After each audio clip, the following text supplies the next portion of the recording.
good, man.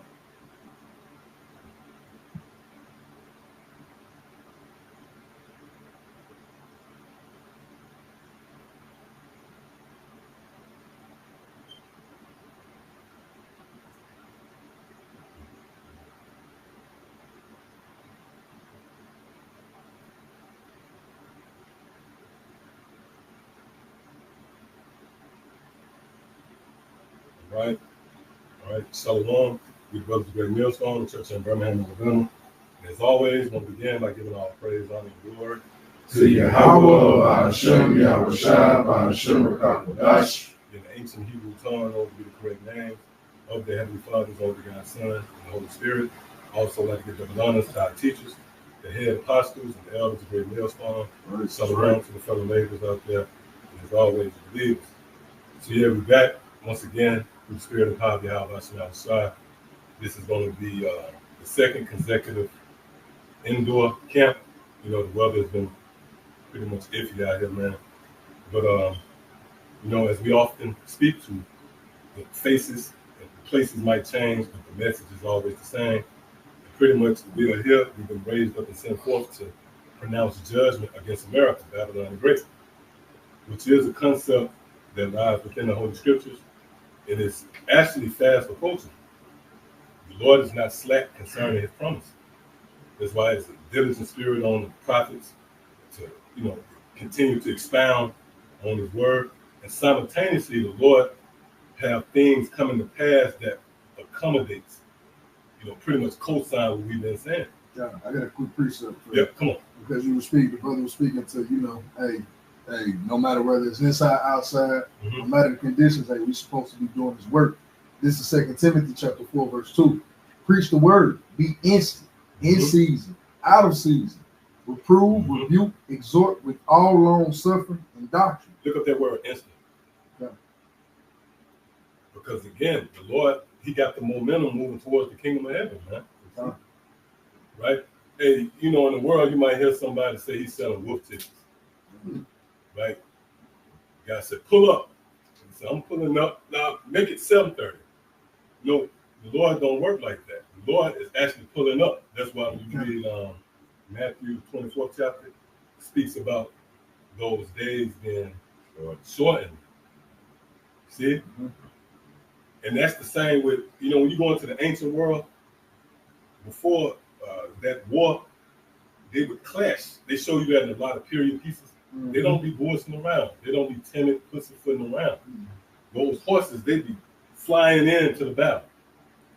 So that's the same with Yahawashi, man. The Lord is hastening this thing. Matter of fact, somebody get Zephaniah, the first chapter. Yeah, come on. It says, to be at hand, be ready, of time to come upon, of rain. It says, to place at, place upon, or place over, to stand at, be present. Right, yeah, that's making it happen, man. See? Right, so the Lord, of persons coming upon one suddenly. Right. So Yahawashi sent forth the prophets to serve as the segue. When you read Malachi, I believe that's Malachi, the 3rd chapter, right? Which speaks about the Lord sending forth pretty much a messenger. Right, that was the lot of John the Baptist.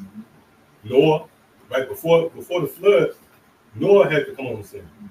See, but Noah represented; he served as a symbol of the Lord hastening judgment. I gotta bring it out. I gotta bring this. Strong's G 2476. Yes, Timmy. It says to go into it in the third understanding. It says, to establish a thing, to cause it to stand, to uphold or sustain the authority or force of anything. Oh, you see that? Beautiful, man. So even though we are scoffed at, right, overall, there's a heavy emphasis on discrediting the ministry. You got people who look at us and they hold us as insignificant. But that doesn't negate the fact that we're a representation of a higher power. See it? All right, so it was more than that? Oh, that was it. Yes, real quick. Thank you. Mark 1:15 It says, in saying the time is fulfilled, and the kingdom of the Most High is at hand. Repent ye and believe the gospel. That's it. So the kingdom of heaven is at hand, man. Right? So this is a sense of urgency. And guess what? Us understanding that is even comfort. Because why? We're not going to stop with each and every Israelite that we see and expound on the mysteries of the kingdom of heaven. Scripture say what? We will not surpass, all of Israel will not be surpassed, so to speak, before the Lord comes, man. You see, so this is a thing of tightening up, as we ate in the first Exodus, right? We had to gird up our loins, we had to eat with the staff in hand. It was an overtone of hastening the moment. So this is what's on display with the ministry that's before you now, man. You're not sitting back and, hey, you ever heard of a book called the Book of... No, we ain't got time to sit down and walk you through it. All right, so was that it up? All right, come on, we got something? Come on. Isaiah chapter 51 and verse 14. The captive exile hasteneth that he may be loose, and that he shall not die in the pit, nor that his bread shall fail. Yep, you got that. Yeah, that's the spirit that we in. You know, we hasten to the coming of Yahawashi, right? And it said the captive exile. So we understand this is hell. You know, we understand we in prison, right? And it also said that our bread shall not fail. Right. You know, this truth, man. We're being satisfied with the satiated, you know, and what produces, you know, that bread not failing is the promises playing out right before our eyes. You know? That's what's sustaining us. We hear more about food shortages. That's actually feeding us. Right. Yeah, it's fulfilling. Yeah, it's satisfying. Take it from you, but feed us. Yeah, that's it. Feeding your faith. It should make the faith grow. You know, so because remember what faith is, the evidence of things not seen, right? So if you see it, you see what I'm saying? Right. So that's real faith, because you was waiting upon something when you didn't see it in a concrete sense. It was in an abstract sense, which is compatible to a spiritual sense, which is being proven. Right, and then when it happens, that should build your faith. Yeah, basically, we need this place to be destroyed. We need everything to fall apart. That's it. You hear a story of a chain of restaurants being open. You should feel that's true. That's That's it, true. man. Like that same chain of restaurants closing down. Hey, that's it, because I'll say like a day or two ago, I think I was in Hoover, and there was some major little chains was closing. You know, me and Maria, and I was like, see, we were rejoicing over it. Right. You know what I'm saying? Like, you know, something like a David Buster's. Not saying it was there, but I'm saying a big chain was closing down in Hoover. It's not like they weren't getting no business. It's not like that. Yeah, they got to pay bills. The Lord put them in the snare. When you look at it from a financial perspective, they still got to pay the bills. They got, you know, nobody don't show up. If it's slow this week, if the inventory didn't go as fast that week, opposed to this week, you still have to pay the goddamn power. So the doors is closed, man. Right. But you know, just to add to what you were saying, we get off on the bad news, man. The evil titans, that's the bread not failing them, man. You got something? Yeah. Oh, you see what I'm saying? I had what you quoted. Oh, okay. Yeah, Psalm 112, verse 7. I read it in the NLT. It says, they do not fear bad news. Yep, read that again. They do not fear bad news. Right, that's concerning the elect, man. And the true believers of our Lord Yahawashi. We don't fear the evil titans. In fact, we need that. Just as Noah, and it seems like we touch on it every week now, man. Noah needed the rain. He needed that. Come on. He says they confidently trust the Lord Yahawashi to care for them. Hey, why didn't Noah need the rain? Because look where he put all his blood, sweat, and tears. He invested so much into an ark. See? So we're investing so much into this. Right? We need the destruction. Read that again from the top. Psalm 112, verse 7. They do not fear bad news. They confidently trust the Lord Yahawashi to care for them. Right. Yeah. We understand that the report entails being preserved. See, somebody got to resume the lot of being kept. See? Go ahead. verse 8 say they are confident and fearless when they face their foes triumphantly. Confident, man. Yeah, 100%. One word to describe confidence is faith. Having faith. Believe. That's what the word means, with faith. With faith. So that's an attribute. And we approach this confidently. We don't step to the mic with any doubts. You know, we're not looking over our shoulder like, you know what, it might not be a crash. Maybe America might recover, regain its footing. It might not go to a digital. No, we don't operate like that. You see? Yeah, come on. Hebrews 4:2.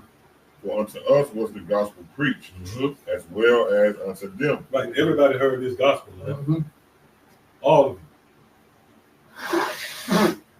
What?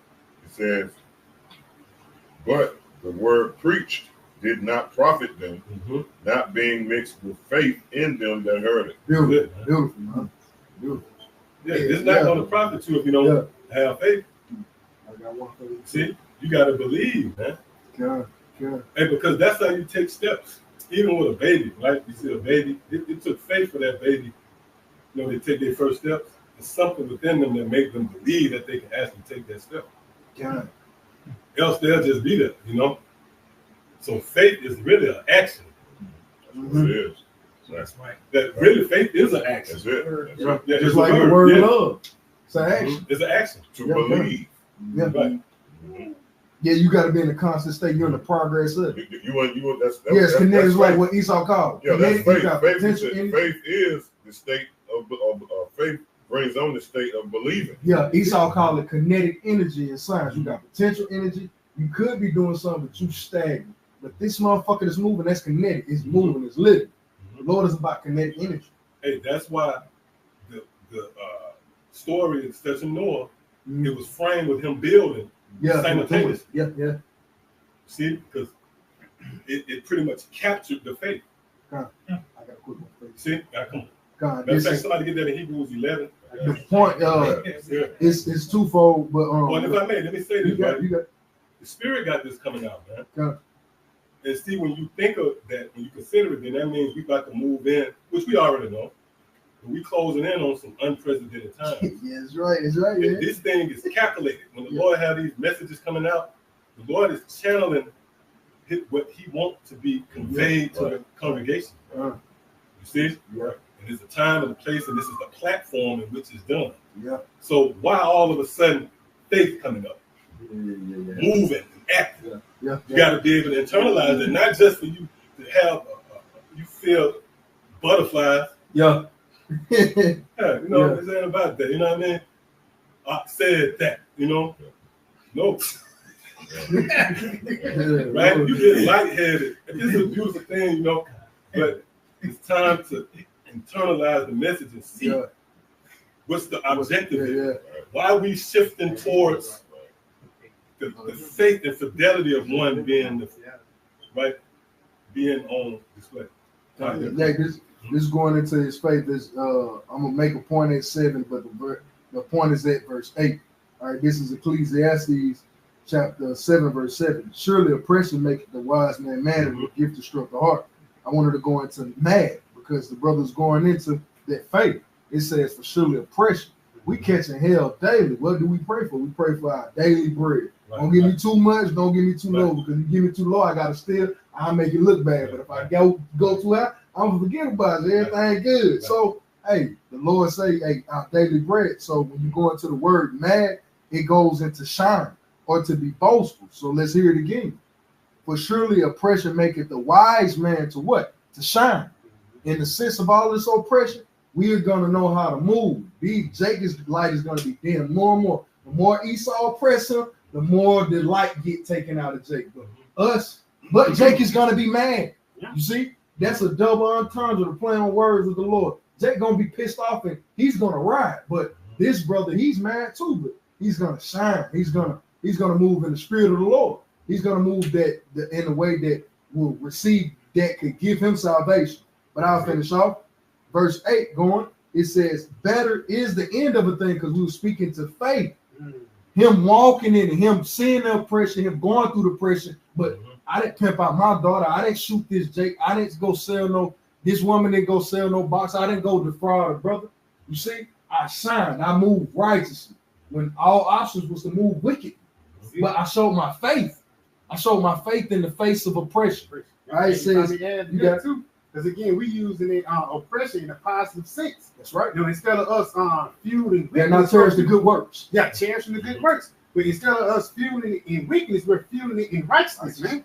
Because a nigga, he'll go through hell, he'll put it in a rap lyric and do the same thing again.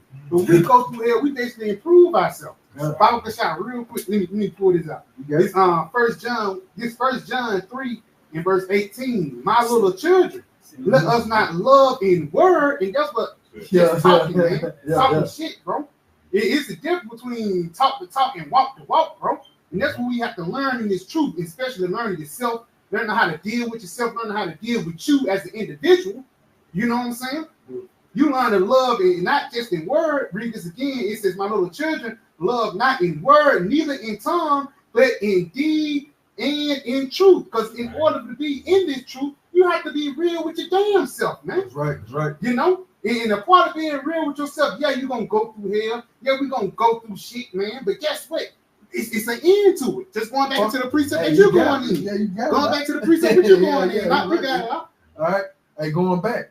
Ecclesiastes verse 7, verse 8. Better is the end of a thing than the beginning thereof. Because remember how hellish it was when we first came into it? You had to get cussed out. You had to get rebuked. You had to stop eating pork. You had to stop doing. It's a lot of shit you cut the fuck off, man. But hate from your family. But this was all based off what? Faith. Faith of the Lord. It says, if I make Salah, you got it? And that's why going back to the prophecy, that's why we lean on the prophecy. That's our comfort, man. You know, right. Out of all despite all this shit you go through, you got an outlet. It's a light at the end of the tunnel by holding fast to the words of Yahawashi. It is every point, like brother poured out earlier, that your bread should not fail. That's it. That's that light at the end of the tunnel. You read a precept. You not cussing nobody out. This said, Isaiah 55. Let your soul delight itself in fatness. Is it, bro? Show you that it's this word that was going to satisfy you. You know, and these prophecies that's unfold. What else could you do but eat on it, man? Be satisfied and believe more. Because that's what the report said it was going to take place, man. You know? You got to watch. All right, finishing off, it says, better is the end of a thing than the beginning thereof. The patience, and we know what patience goes into. It goes into the sufferings. All right? And the patient in spirit is better than the proud in spirit. Because you got a lot of Jakes out here, these Lord gonna save us regardless. Or the Lord dealing with me, you know, Jake done lost. Hey, we got examples of Jake that has lost patience in the spirit of the Lord just through a thing of pride. I've been in 10 years, 20 years. But the Lord is asking us, it says, patient in the spirit. He that shall endure unto the end, the same shall be saved. The sufferance, man. What we go through, how do you apply your faith? How do you maintain it? Because these situations, we gonna be in Lord knows what in these situations. How do you respond to the oppression or the hell that the Lord bring? He put you in. Like, how do you respond to it, man? Because that's what we're going to. How do you apply your faith to the Lord? This brother gonna go about it this way. This brother gonna go about it that way. But how do you go about it, man? The Lord said He's gonna cause you to shine, man, in that face of the oppression. That's that level of faith that we keep it, man. So I'll just finish. It says the patient in spirit is better than the proud in spirit. Just got the point. Because when Jake go through hell, man, Jake shine off that shit.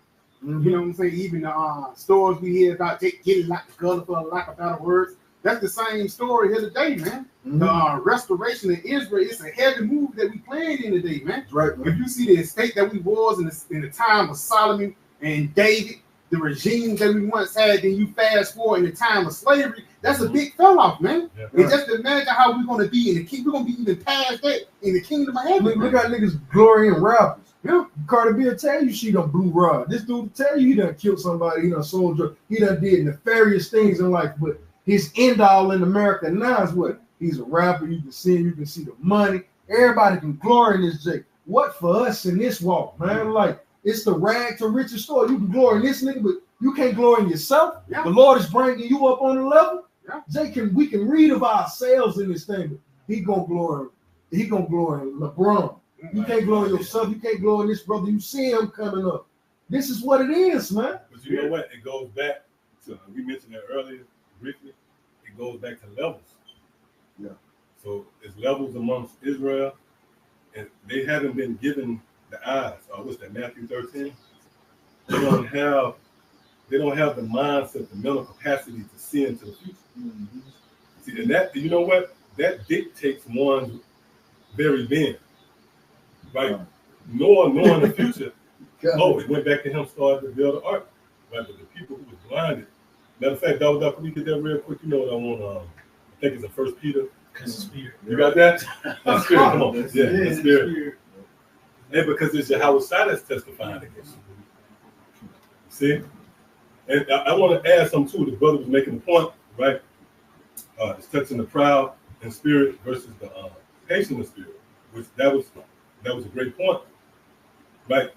When you look at it from a micro perspective, up close and personal, you got a lot of proud jakes out here because their mindset is they got it figured out. That's why the scripture says, lean not to your own understanding. But from a big picture, that proud is concerning Esau. Because remember, when you go back to the humble beginnings, and that's the spirit we was going into how even back then, how Esau was boasting and being the firstborn. That's beautiful. But what happened? What was at the center? What was the at the center, if you will, of these two entities? One who didn't display patience. Remember Esau? He came, the door swung open, and what was right literally on the table? The birthright. The price, it was on the table. And he thought that that devil thought that he could finesse that. Yeah. He thought that he can make that pack and still on the back end. Right. Yeah. You know? So it was a proud approach versus patient approach. Which really, and we touched on that last week, we are the offspring of those two progenitors. So you see the patience really in a big picture as we all those years now we here. We had to be patient though. We can't boast in that. You can't say, you know what, I'm patient. Because I'm gonna say this, if I can get the kingdom now, I had it. I'll do it. I'll do it, man. If the Lord gave me, if there was in the parameters of being lawful and not offending our power, if you said, brother, you want to go ahead and do the kingdom now?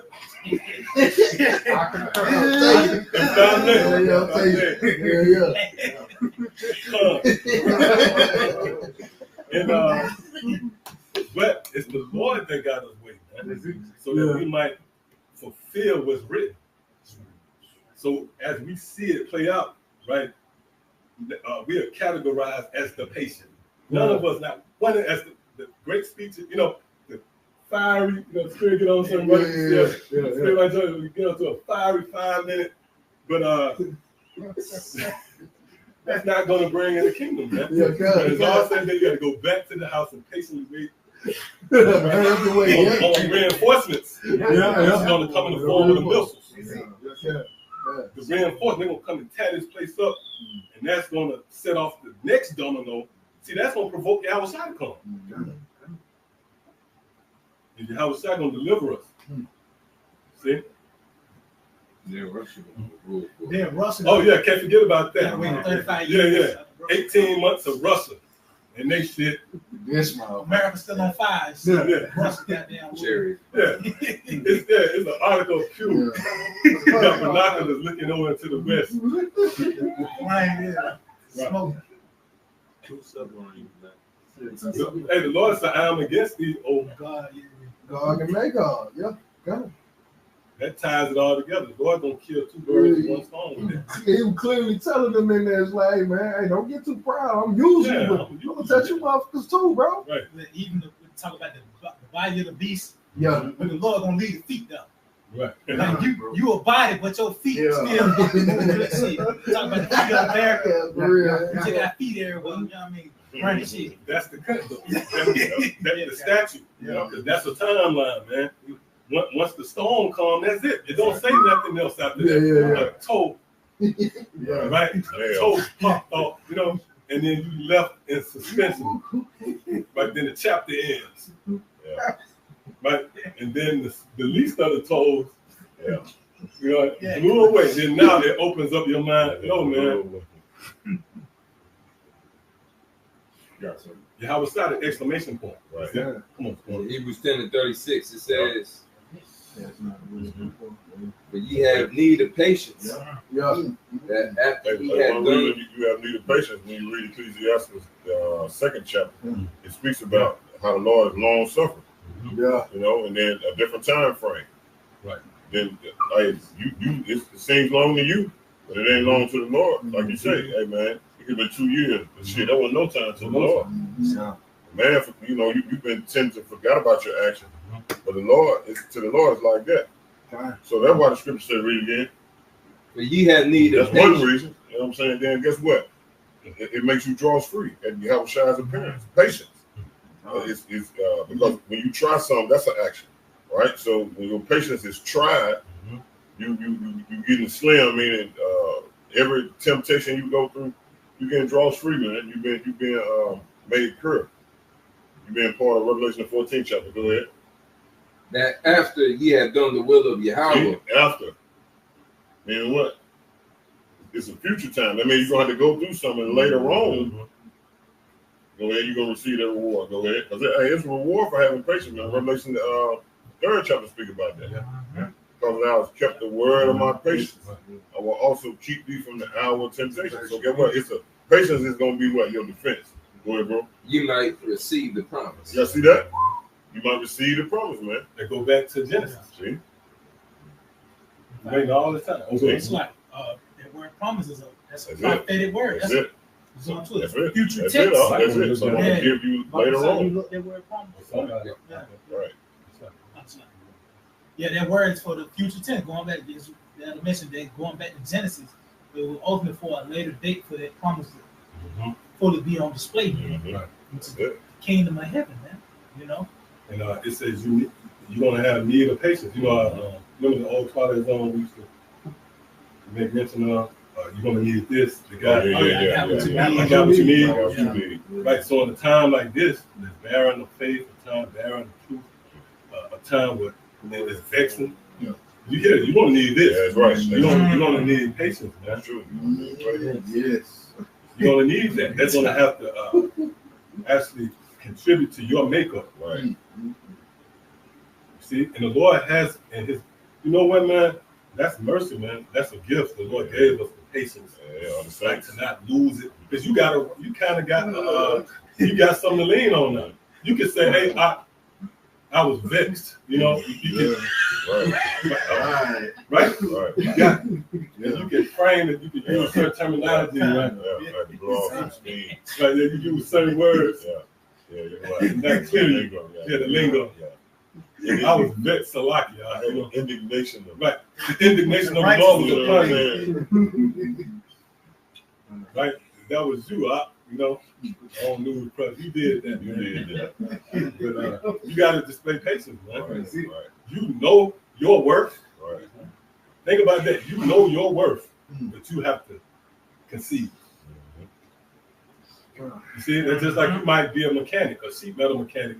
You know you worth $30. Yeah. But then you're in a system that forces you, you're in a market that forces you to take this much until you have to suffer that. Yeah, but you think the person gonna suffer that? No, because he knows his worth. He gonna say, I'm not suffering that shit. Yeah. I'm gonna go to a market that's better. But see, we have to sit here and watch everything. We know our worth. We know just by calling on the name sincerely, we got power. But yet you have to concede to a guy. True. But right. Didn't have his signal on. Yeah. And you can't blow at him. Yeah. I blow at the cat coming. Trying to help him. Oh yeah, I saw that. Man, that's the spirit. He's blowing. I said, I hope this guy don't come and get you. Because I was following and I saw it unfold. Yeah. And I saw the cartoon niggas in the Caprice. And that is right there. If I would have, You know what? I would have just never did nothing. That's a force strong. Right. That was like when I saw the computer, I wouldn't have even said anything. Yeah. But you know, I was just being diplomatic in the sense. I tell the guy to come on, make a left and get in front of him. So the guy never cut. So I went on, and I could see the guy. I rolled by him. So after I passed by, I looked at my wrist. I said, I know the guy finna flag me. That happened to me before. I simply blowed at a nigga, and he caught up with me in traffic and asked me what was up with him, you know? But you gotta be patient, you gotta suffer that. Or let's say like a guy, he an adulterer, right? And you don't like him anyway, right? Or whatever. You know, you lose patience, and man, you know what? Technically, man. Yeah, I think that's but when no one is looking, you have to be patient. Yeah. That's why the Lord always tells us to wax old in our works. Right.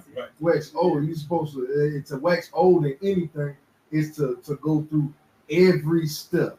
It's to go through the process to a point it's like you understand. Because only the old man fully, when you look at it, he understands it. Now, do he understand me? No, but he has an understanding in life himself. You know, yeah. That's why he's patient. Yeah, I've never seen an old man really outside of Edomites that every old Jacobson, he's been somewhat patient. The hell did he done call in life, and now he's at this particular space. He ain't speaking of anything. He's patient because he done went through the particular level of suffering. He understands that. Hey man, I'm and then it's patient on a low level. Yeah, on a low level. On a low level. I want to make sure we said not to get that misconstrued to the patient anyway. You know. Yeah. Them niggas slacking what they'll do. They don't have no parameters. Right? If it's not a speed limit for you, then really you just a free fall. So, like patience in a sense, an opportunity. Like okay, but you said no. That woman have a man. Yeah.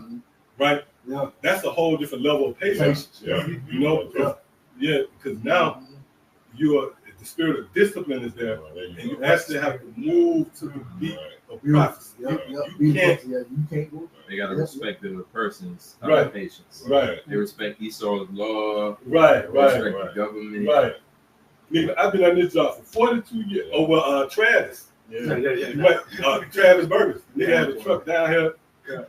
Since the 90s and beyond, and right, you might say, man, that boy Travis, you know, patiently getting that bread, you know, but he's not exhibiting because we tiptoe, right? When you think about Second Ezra, is that the 7th chapter?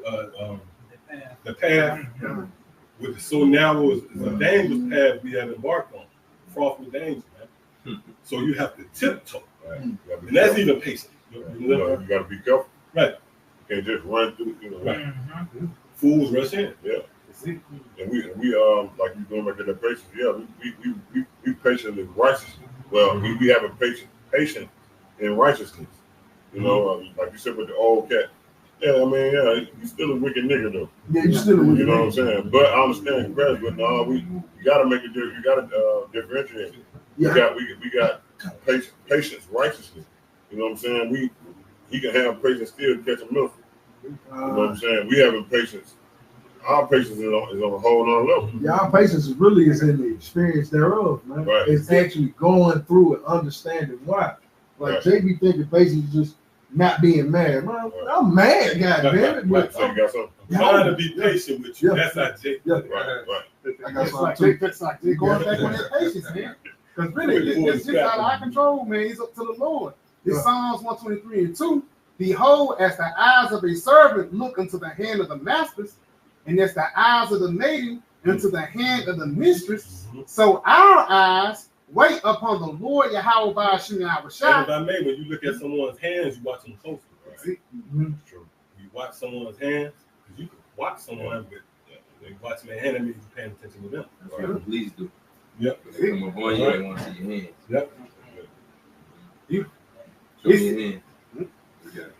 It says, read again. It says, as the eyes of the maiden into the hand of her mistress, so our eyes wait upon the Lord, Yahawah by Yahawashi, our power, until that He have mercy upon us. And just going back, we really reign on the mercies of Yahawashi, man, because even tells in the scriptures, for lack of better words, chill, hope that the Lord rise up against the prey. Basically, let Yahawashi, let the Lord get the big piece of chicken before we go. For lack of better words, man, you know, try to take over this kingdom by himself or do his own thing, and you know, self-will. Generational wealth. Yeah, generational. That's trying to cancel out the curses. Because they don't even know why they say such things. Generation, you know that. And they were speaking that back in the time of Yahawashi, generational wealth. That ain't a new thing. You know. They trying to make power plays and power moves. They think it's a power move, but they come to find out patience is a real chess move. You know, like they say in the world, man, patience is a virtue. You know, it's a precious thing, man. Right. And if I may too, slightly, again, it's based upon standards. That's why Scripture said we walk according to this rule.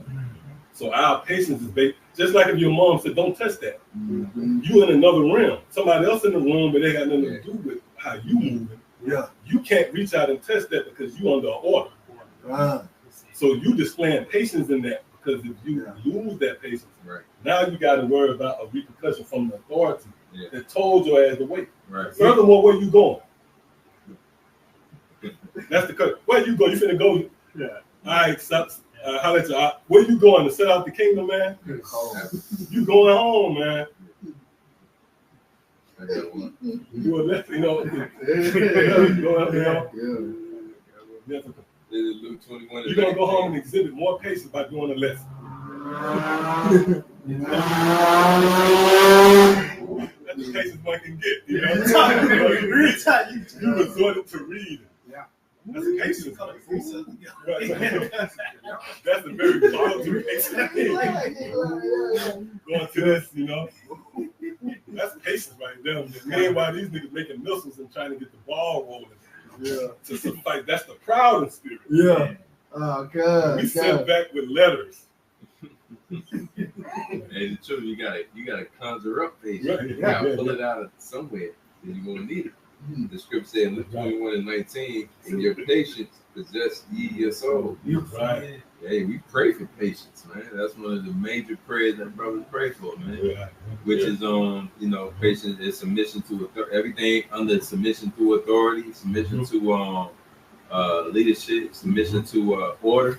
It's an element, the example of somebody not touching the stove. It don't matter how many people come in and after you and what's that stove? What they doing? They go ahead and do it. You gonna see it. You right. See the result.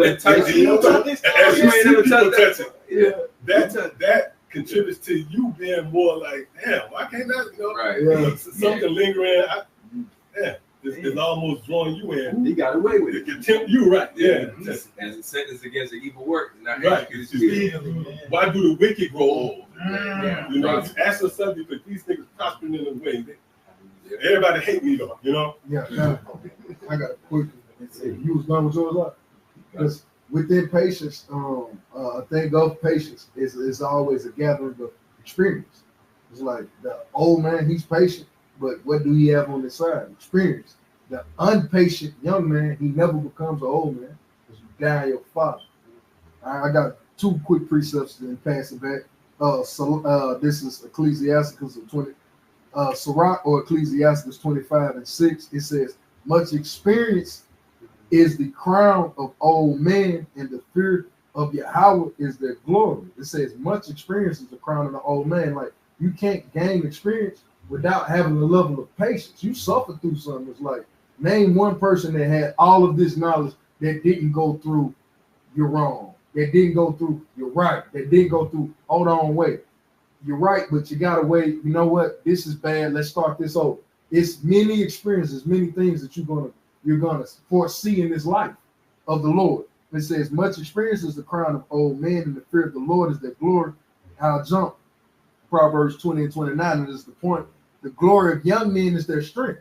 How do we ever move in life? We move in the strength. But we all know that you could jump out of the gym at 25, but at 30, you ain't doing that. It's just a 5-year difference. Right. You ain't jumping out of the gym at 30 that you would at 25. Finish the point. The beauty of old man is his gray head. His wisdom, that's patience, because this old man has gained a great hoary head, which is his glory, which is his honor, through patience. He actually learned something. He went through a particular level of things, and now he can actually teach these things. But we've met many great young warriors that wasn't patient. They got put to death. Who's one of them? Was like a nigga like Achilles. We always hear that story of, Roman mythology, Greek mythology. He wasn't a patient man. How was it that the god Achilles got put to death, but Odysseus, the plain man, the patient man, the Trojan horse, he was able to grow a hoary head? It's through having that patience do you gain the wisdom. It's like, man, everything that the Lord told me according to this walk, I applied it. I didn't fully understand it, but I walked in it. Now I have the experience. Now I understand. Jake, the only way you can gain experience is through being patient, man. And you got to suffer certain things when you don't fully understand. So stick around, man, that you may gain the wisdom. Somebody got something bad you up. Just a regular Google definition of patience, man. Just going back into that old man. Patience is the ability to endure difficult circumstances. If I may, example of King David, Saul. Oh, beautiful. Lord actually gave him to his hand twice. And guess what? He displayed patience and discipline, man.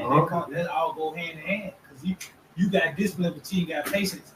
You're gonna lose. You got patience, you ain't got discipline. You're gonna still lose. That go hand in hand. It just showed that was on display with King David, And I made two parameters. Yeah. He didn't say, I'm not going to kill him because of this. He said, no, this is one of the one. Then he was walking according. His patience was based upon an order. Yeah. See? Right, yeah. The scripture says, test not mine or mine. Yeah. You got something? Real quick, go ahead. This is James 1 and 2, going down to 3. My brethren, count it all joy when you fall in divers temptation. Knowing this, that trying of your faith worketh patience. That's it. Yep. It's all in conjunction, Yeah. It's a synergy. Like the brother said, faith, patience, the certain misfortunes and calamities you have to endure is to strengthen your patience, because usually you could go outside the box to make it right. A lot of these situations brothers facing, you can do things, man, to make up for that on the back end. Yeah. But you said, no, man, I'm in the truth now. I'm walking this law. I can't play that game. God. Yeah, it is. You got a way. You got 100 ways you could have made money to get off of it. You send him, man. Right. Suffering, man. $100 pounds. You got something? I got something real quick. Come on, I can spirit. But again, right, it's based upon what? The parameters. It's a different patience. You have a carnal patience, then you have a spiritual patience, where you have to actually wait on the Lord. Yeah. Right? You could get involved with a circle of people that not really technically unlawful. You probably can make a couple of extra shekels. Like, you do that word. Right? To justify you to I'm just trying to get some shelter. Like that. It's a zip involved. You know what I mean? You can't do that. You got to be patient. You got to say, man, I ain't with that. I ain't doing that. And nobody see it. Nobody ever knew it. The Lord knew you was moving in fear. Yeah. And that kept you patient. That's why David, that man was trying to kill David. Yeah. He said, I'm going to be patient here, man. The Lord said that, but carnally, that would have been the ideal thing to get this guy out of my head. But he showed patience. He showed patience, man. But the Lord said, wait ye upon me, said the Lord. So the scriptures come to mind. Yeah. Like, man, no, I ain't going that route, man. I ain't doing that, bro. That's part of that straight gate. You got to govern your own spirit. Right. That's right. And govern your mind, right? The word government we always going into. Control your mind. That's right. Control your own mind and subject your own thoughts to the ordinance of Yahawashi. Be overall subject with those parameters. We spoke it last week about being in almost entering back, turning yourself in. Yeah, exactly. I've been thinking about that all week. That's a spiritual jail. Yeah, that's all. And people look at you strange for that. You turn yourself in, Yeah, we free. Yeah. but we back in bondage to the Lord. We bond men and bond yoke fellows, and yep. And when you walk in that tightrope, you know, it's like Hebrews chapter 11 and verse 24. By faith, Moses, when he was come to years, refused to be called the son of Pharaoh's daughter, choosing rather to suffer affliction with the people of the Most High than to enjoy the pleasures of sin for a season. And that's our same mindset, you know. Instead of us enjoying the pleasures of this world, it's just for a season. It's temporal. We'd rather suffer the affliction. Why? Because Moses was able to see it far out, man. You know, he was able to look into the future to understand the things that are set to come to pass. He knew a kingdom was prepared. You know that I already told him. You know, so instead of he knew Egypt would fall as well. So he had to see the downfall of the same system that he was upheld in. He knew it was all gonna crumble anyway, so he got the hell out of time. I got one more about this. You get it? Back that up. This is the book of James, chapter 5 and verse 10. Take my brother and the prophets who have spoken in the name of the Lord for an example of suffering, affliction, and of patience. So that's the example that we have set forth. You know, the prophets call hell, man. Right? It says, behold, we count them happy which endure. He have heard of the patience of Job. If I could, it's read that last part right before Job. Behold, we count them happy which endure. And that's the same thing that, hey, we the NBA champs, we the NFL champs. I went through a struggle that you didn't go through. Could you do it? Hell yeah, you could do it too. But did you choose to do it? No, you chose to watch. You chose to cheer. If I chose to do it. So like a lot of these people, they can't do what we do, man. This is a whole different level of patience that we acquire. Like the elder said, it's a carnal patience. You wait on the bride to pull up. It's a different patience when you wait on Yahawashi to come. You know, it says what it says in the scripture, the 3rd chapter. You don't know, 1,000 is a day unto the Lord, but the clause in the contract is enduring to the end, bro. So even motherfucker, you can work out for one season, you can win championship. Now that's a carnal crown that suffices you, but our spiritual crown is a whole different level, man. You know what I'm saying? No, you got it, bro. I'll just say it's a lot. And he said that different patience, because that comes with a certain expectation as well. He said you waiting on one pull up, waiting on that Malibu, that white Malibu. But when we waiting on Yahawashi outside, these different prophecies to unfold, you know. We saying that we know that's the indicator that Yahawashi is not. And that's what it says. What it is, Matthew the 13th chapter. Many righteous men have desire to see these things that you see. For lack of better words, bro, when we be a part of that righteous number, we was those same righteous men in your lifetime. This is not no patience just for a year. This is a patience from generation to generation. That's about to say. That's it. Oh, you get that. The fire get killed because, that's true, man. That patience goes back through generations. See, the prophets, you was missing something. It was something. Whenever you came back, it was an inheritance for you. You didn't know how to put it together, but now, when you get towards the end, everything's clearer. The clarity is there. But again, this is a thing in enduring over ages. Also, that's spoken of in is that 1 Peter? 1 Peter 1, I believe it is, where it say, you know what I'm talking about? Yeah, I got it. Yep. Matter of fact, go ahead, bring that out here. You know what? Salakia, we go ahead and let him get this first. St. John 1 and 45, it says, Philip found Nathanael and said unto him, we have found him, of whom Moses in the law and the prophets did write.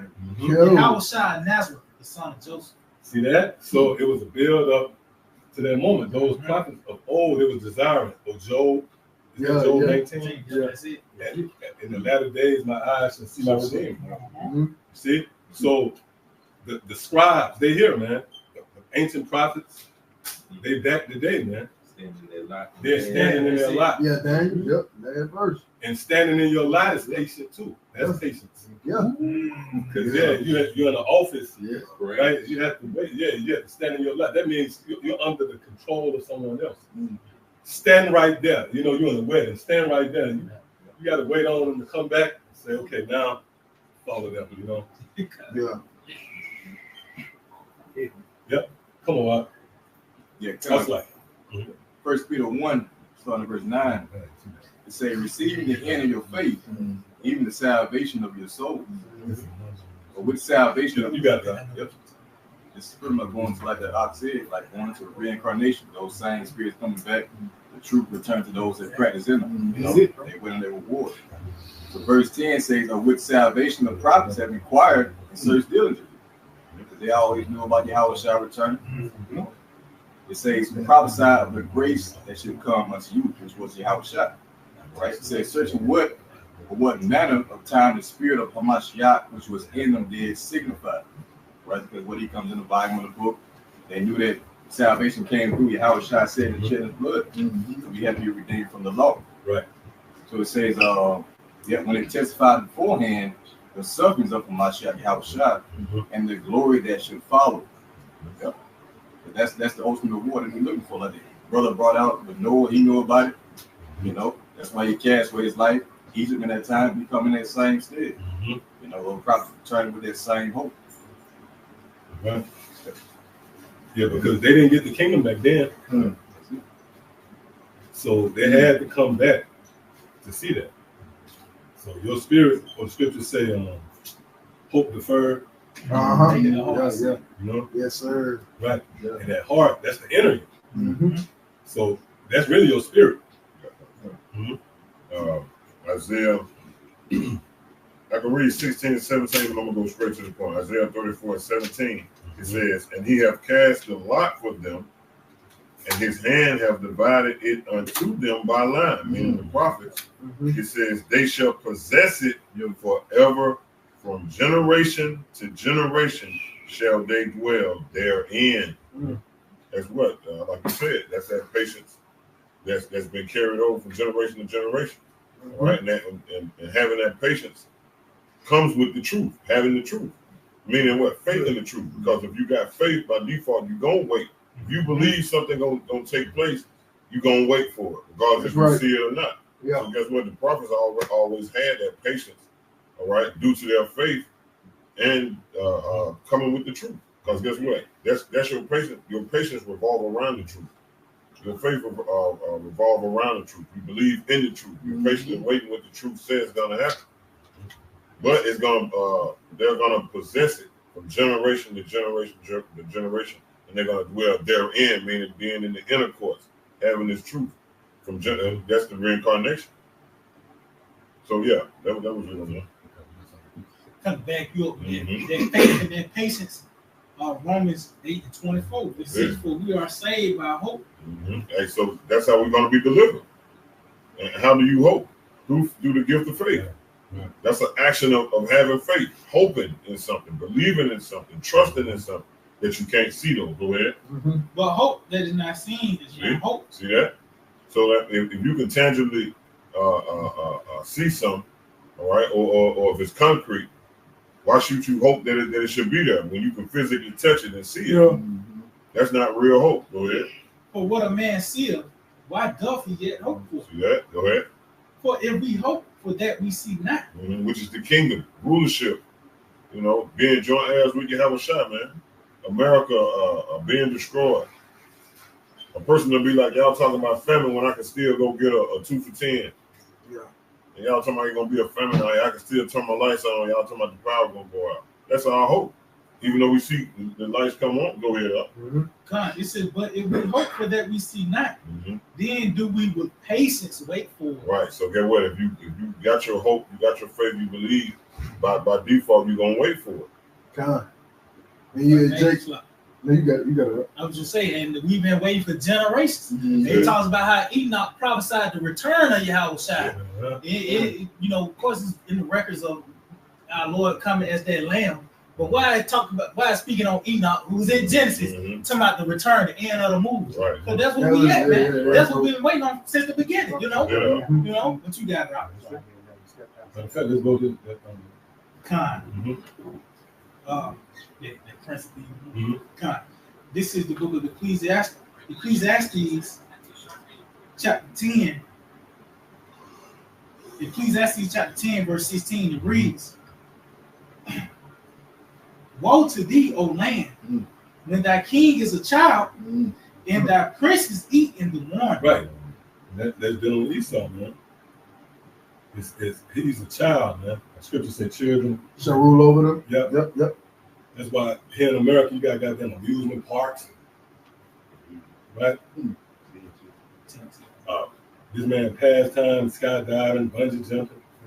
That's just the tip of the iceberg. Him destroying the planet Earth. Figuring out a way to poison the water and contaminate your food. See? Go ahead. Blessed art thou, O land, when thy king is the son of nobles, and thy princes eat in due season. Right, there's patience, you know. You have to eat in due season. And that's based upon parameters again. Right. The food ain't ready to sunset, right? Yeah. You have to patiently wait. You can't jump the gun and go, right? I'm thinking about Samuel when he was going to anoint David, and he said, "We shall not sit to David get here." You know, it is scripture that when I was a child, I thought, I was a child. Impatience is really a child. Yeah, it is. Child. Yeah. Are we there yet? Yeah. Can I get that? Can I, mommy? You know, characteristic of Esau. Yeah. Child. That's why you got fast food, microwaves. It's an instant gratification. You want instant success. Corners, or like even like LeBron. I know a lot of people sympathetic to LeBron, like with his little boy, but it was another thing of cutting corners, like you always did. You cut corners for rings. You took a shortcut for this, you know. Now you want to take a shortcut for this little nigga. Right, always a cutting corner. That's why I don't not appreciate it. he ain't ready for me. If I could, like the scriptures going into saying that Esau is like a child, I'll never forget the brother Yahawah out there in ATL, he always spoke to a child. The only thing that a child has over an adult, and really it's at the adult's discretion to take heed unto it. It's manipulation. All Esau, everything that's set by the Lord is set by the Lord. All Esau is doing is going about manipulating, because that's the only power a child is. Like, you can't really trick me, and you can't make me go make your food. Nigga, you gotta manipulate that at home with your son. You know, that's how Esau go about this walk of the Lord. He's just manipulating. It's like everything like a child. In his art of manipulation, he fucking up shit. But a good father, a good man gonna tell you, this is the way to go. This is the only way to be. And what happens, and you see the fruit of what happens when you go about it the right way. When you go about manipulating, going about it some other way, hey, it's always a side effect. It's always something bad to come forth from it, because you moving as a child. You ain't moving as a man, and I'm teaching you to be. You're moving as a child. You manipulating, you fucking up everything, man. And that's the spirit of Esau, man. He stay fucking up shit, bro. He don't want to come up under the order. He's the son of perdition. Yeah, kind of son of destruction. Everything that he touched, you know. It's crazy. I was going to say children shall rule over them. Children shall rule over them, man. That's a bad scenario. That's a bad case to be in. A child ruling over. And that's why the scripture says, "Father is setting great dignity." Because you got a child ruling over you, and that's what he takes serious. Right. Father. Yeah, you playing T-Boy. Yeah, that's what I'm saying. Yeah.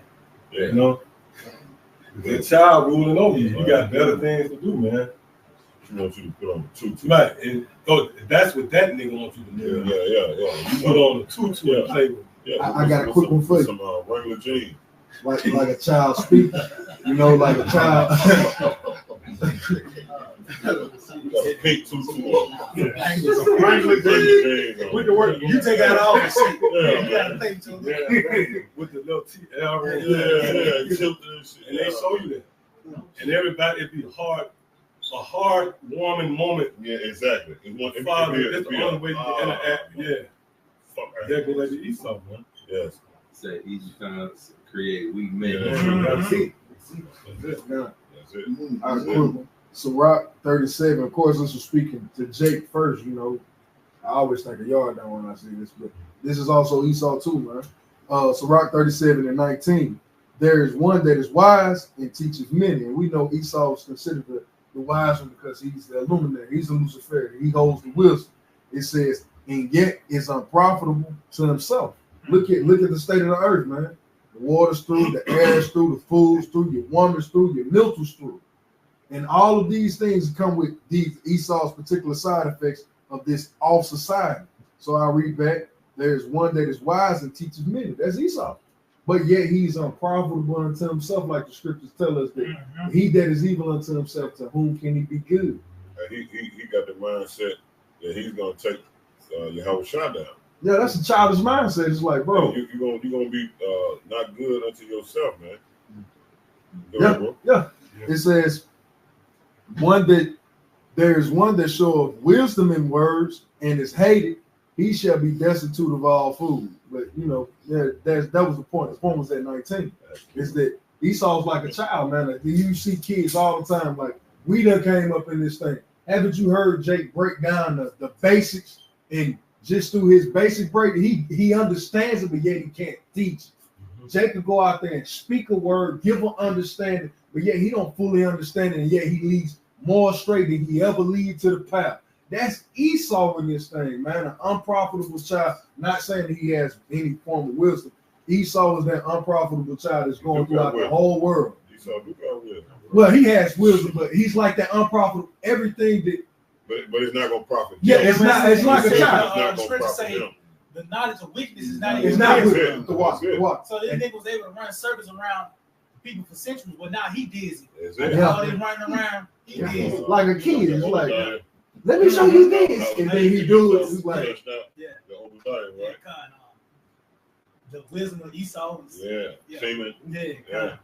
Got some bad guys up about that folly.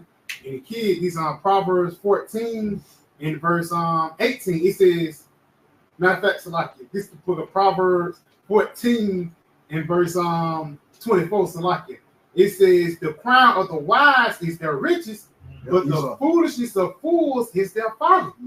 You know, that's just like how a kid is known for doing childish things. You know, you go into that little dance. Do a little dance for $2. That's like Esau, man. You know what I'm saying? That's what he pushed for. That's why TikTok a big thing, Instagram, different types of social media. Because the only thing and that's why even the Russian, I got his name, but it's a Russian banker. He made a quote. He said, "I don't care who." He said, "Give me one generation and I can rule the whole world."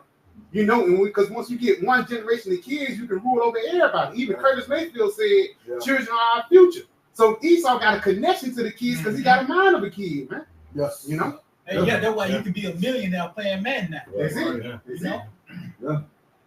And that's how you know he wise and it's evil. You know, like just like that serpent in the garden, it was wise according to wickedness. It was cunning, right? And the cunning, you gotta have some type of advantage over a docile creature. You know, playing over use the carnality. That's why I say he presented as it was pleasing to the eyes. That's it. You know, this nigga did it like that. You know, instead of being spiritual, he presented as a carnal where it lure you in. You know, like a kid. Yeah, that's game of kids. Like just like Vegas, you got the lights and attraction, the bread and circuses. And you know how to manipulate. They don't remind me of Wizard of Oz. Oh, that's it. Especially the nigga version.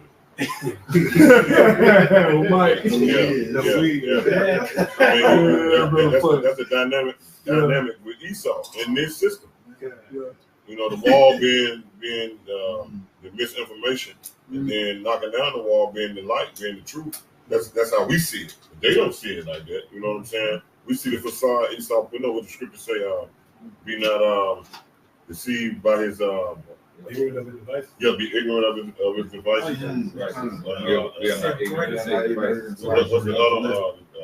Fiery darts. Yes. Wait till the whole armor. Yes. Oh yeah. That we make withstand. Right. So guess what? The scripture also say, knowledge and wisdom shall be the stability. You know what I'm saying? So that's that light. So that light knocking that wall down. Now we can, say, oh, you know what? That's the devil. That's not that nice Christian. You know what I'm saying? That's not my savior. You know, that's why we get so much friction. Go ahead, bro. Oh, is that? I'm reading. Oh, yeah, that was it. Okay, come. Okay, so let's I think Brother Dollar had some. Wow. I think it was did you still have that precept that you was holding earlier? I don't think you finished. Ecclesiastes chapter 10, verse 16 again. It reads, "Woe to thee, O land, when thy king is a child, and thy princes eat in the morning." Bless this king's language. Right. When you come into this, you'll be in brief concerning rulership. So that's the lingo.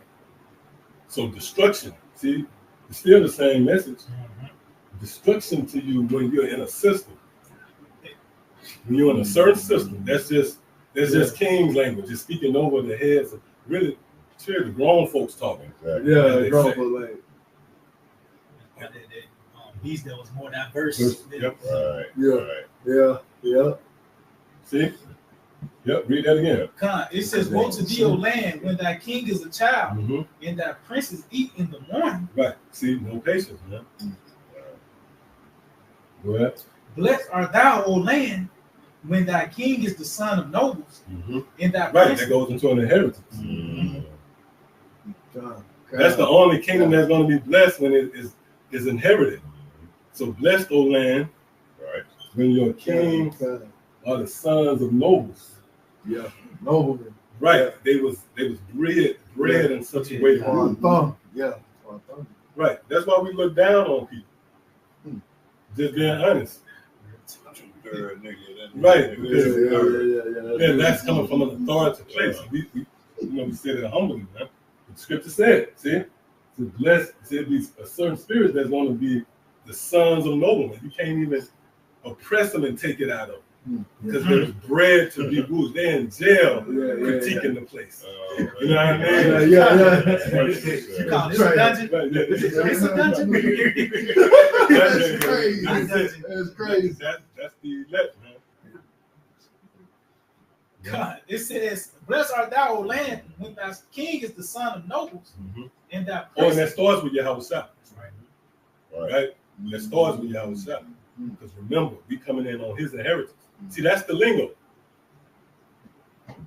See, what you up in here for if you don't know about the inheritance, man? We here for the promises. Because really, when you look at everybody in the spirit, and not just this room, in rooms across America, when our brothers out on the street right now, because you know, whatever, it looks like a waiting room. Waiting for, waiting for, waiting for the position. It's that look of patience. It's like, can't tell me brothers don't like they waiting on somebody. And that's the structure too. That's how it will be. Right. So looking at him, he looking at him. And even at camp, it looks like waiting, it's like you waiting on something. Sure. Well, that's still young. Yeah, that's it. And let's say you're a great king, you're in jail. You just know reinforcement stuff. You're like, man, you just gotta wait. You gotta wait. Like they got me in here. Oh, that happened with Julius Caesar, right? He was getting off on it. He was like, he let him kidnap him and shit. Kidnap me, man. And that's the one we talking about. It's the same story. I think it was Julius. He had like a bigger round. He back and had everybody slaughtered. He told him, man, you just don't know what you got yourself. Right. And he kind of fucked with him. Yeah, he was. He kind of got acquainted with him and shit. He was having jokes, He came back and killed him, man. They didn't know what they was getting into for kidnapping Julius Caesar. That was one of the feathers. But how much more the elect, which we dare not number ourselves. This is what we hoping to fight for, man. See? So that's how we carry ourselves. Like that, diplomatic community. If I may, that's different than the waiting of that white Malibu to pull up. Oh yeah. You might have to pay 60 out those. Ain't nothing gonna please them. Gonna come. It might be an argument or something, but waiting on this is ultimately eternal life, man. Because with that, you still gonna want something after that Malibu. Yeah. But with this, with the Lord, it said ultimately gonna be satisfied. We're never gonna thirst again. I'm going to say that, satisfied. That's it. When you are thirsty, You know, you might drink some orange juice. You know, you might drink some tea you made. But certain things don't satisfy your thirst. And like you said, that's why you got these Rastafari's, Baptists, Methodists, you know what I'm saying, all up under that church. You got 5%ers. They got ceilings. You know, meaning what? You still ain't satisfied. If you ain't got a complete answer to the equation, you ain't satisfied. But look at Jake as a whole. They was able to vote. They drunk of the drink of vote. Right. But that should have been it, right? Right. Yeah, that's it.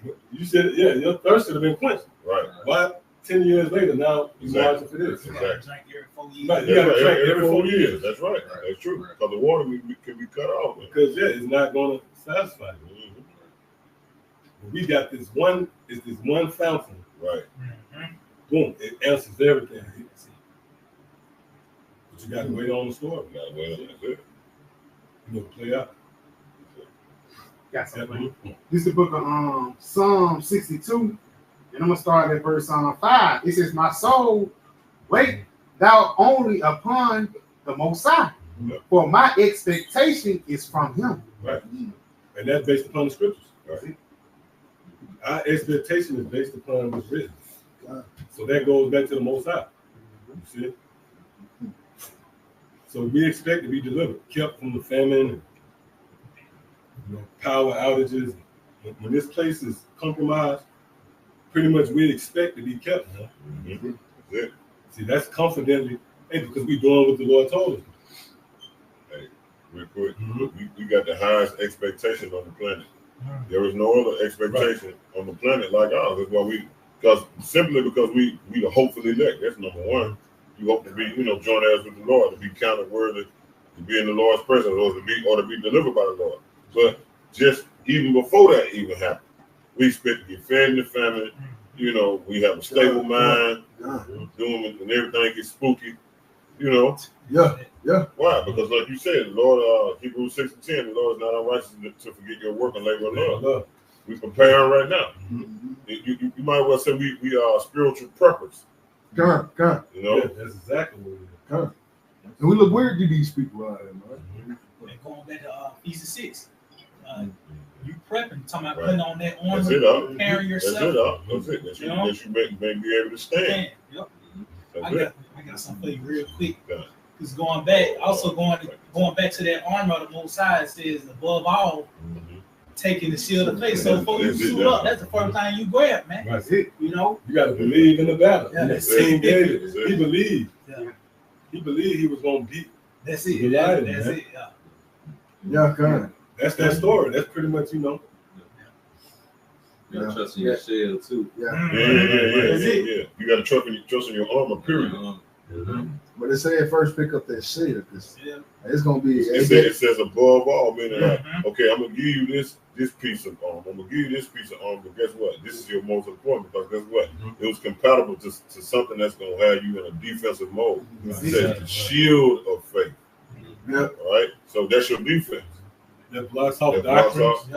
All that. Doubts. As the elder mentioned, how Lord come to the kings, the king of the prophets say, I have given them in your hands. You got to believe that. The Lord told you, the only thing we got to do is endure to the end. Like the battle already won. You just got to, first thing, you got to believe in that. The doubts, the different thoughts reflect, that shield reflect those different thoughts and things that come to mind, from that first report that is already won. What's funny when you look at them, that's it. Your shield is only as strong as your faith. If you got the faith of a mustard seed, that shield is strong enough. But what hand is it? But it's like if your faith the size of a New York City block, you know what I'm saying? No shield like this. You're a fortress. You know what I'm saying? People lie down here, but that's why we got to pray for an increase of faith. We know what to pray for now. You got to before. That's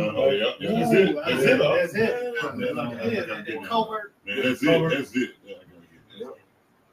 Because if you look at it, I was going to just add to the brother's point. That shield, what hand is it held in? It ain't never held in a strong hand. It's always held in a weak hand. Your shield, your defense, You think about boxing, that's your shield. That's a good point. I'm not gonna hold you up with my strong hand. I have no reserves for myself. That's it. The Lord said that what my strength is made perfect in your weakness. Right. So in my hand, in this weak hand is my shield. Right. This is powered by the Lord. So this whole situation is geared by the Lord. Right. You see? But like the brother said, that shield can be great, but what is the strength of that weak hand now? What is the strength of that weak hand? Lord know what that right hand talking about. What is that left hand talking about? You gotta be able to hold that shield, man. Right. Because that's all the 11th hour Israelite got for real. Right. That's it. Faith. That I picked up a shield. Right. That was it. Yeah. His whole thing is defense. What you got? Hey, and that's real quick. That's a thing of reincarnation. Huh. You know, your deep the scripture saying Psalm 91, I have made the Lord my refuge. And you go into that word refuge, it says like a fortress from falsehood. So you had a shield the whole time and you didn't know it. That's why I know you'd have been a part of a Baptist church, sanctified church, Muslim, roster, whatever, some type of something. But you had a shield the whole time. Because you really didn't believe that shit. Because if you did, you would be there right now. So you had that shield right there for what? Some of us believe. Yeah, we did. That's true. You believe you were going to hell and shit. Exactly. Until that shit was proven fake.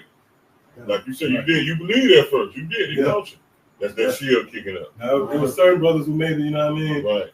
Always respectful. Yeah, them the ones right there. You know, at a certain point, but it was a point where I know me speaking for myself. Yeah, you're right. I believe, but it was the blocks. That was one of the stains. Exactly. That's why the scriptures say you were clean through the word. Exactly.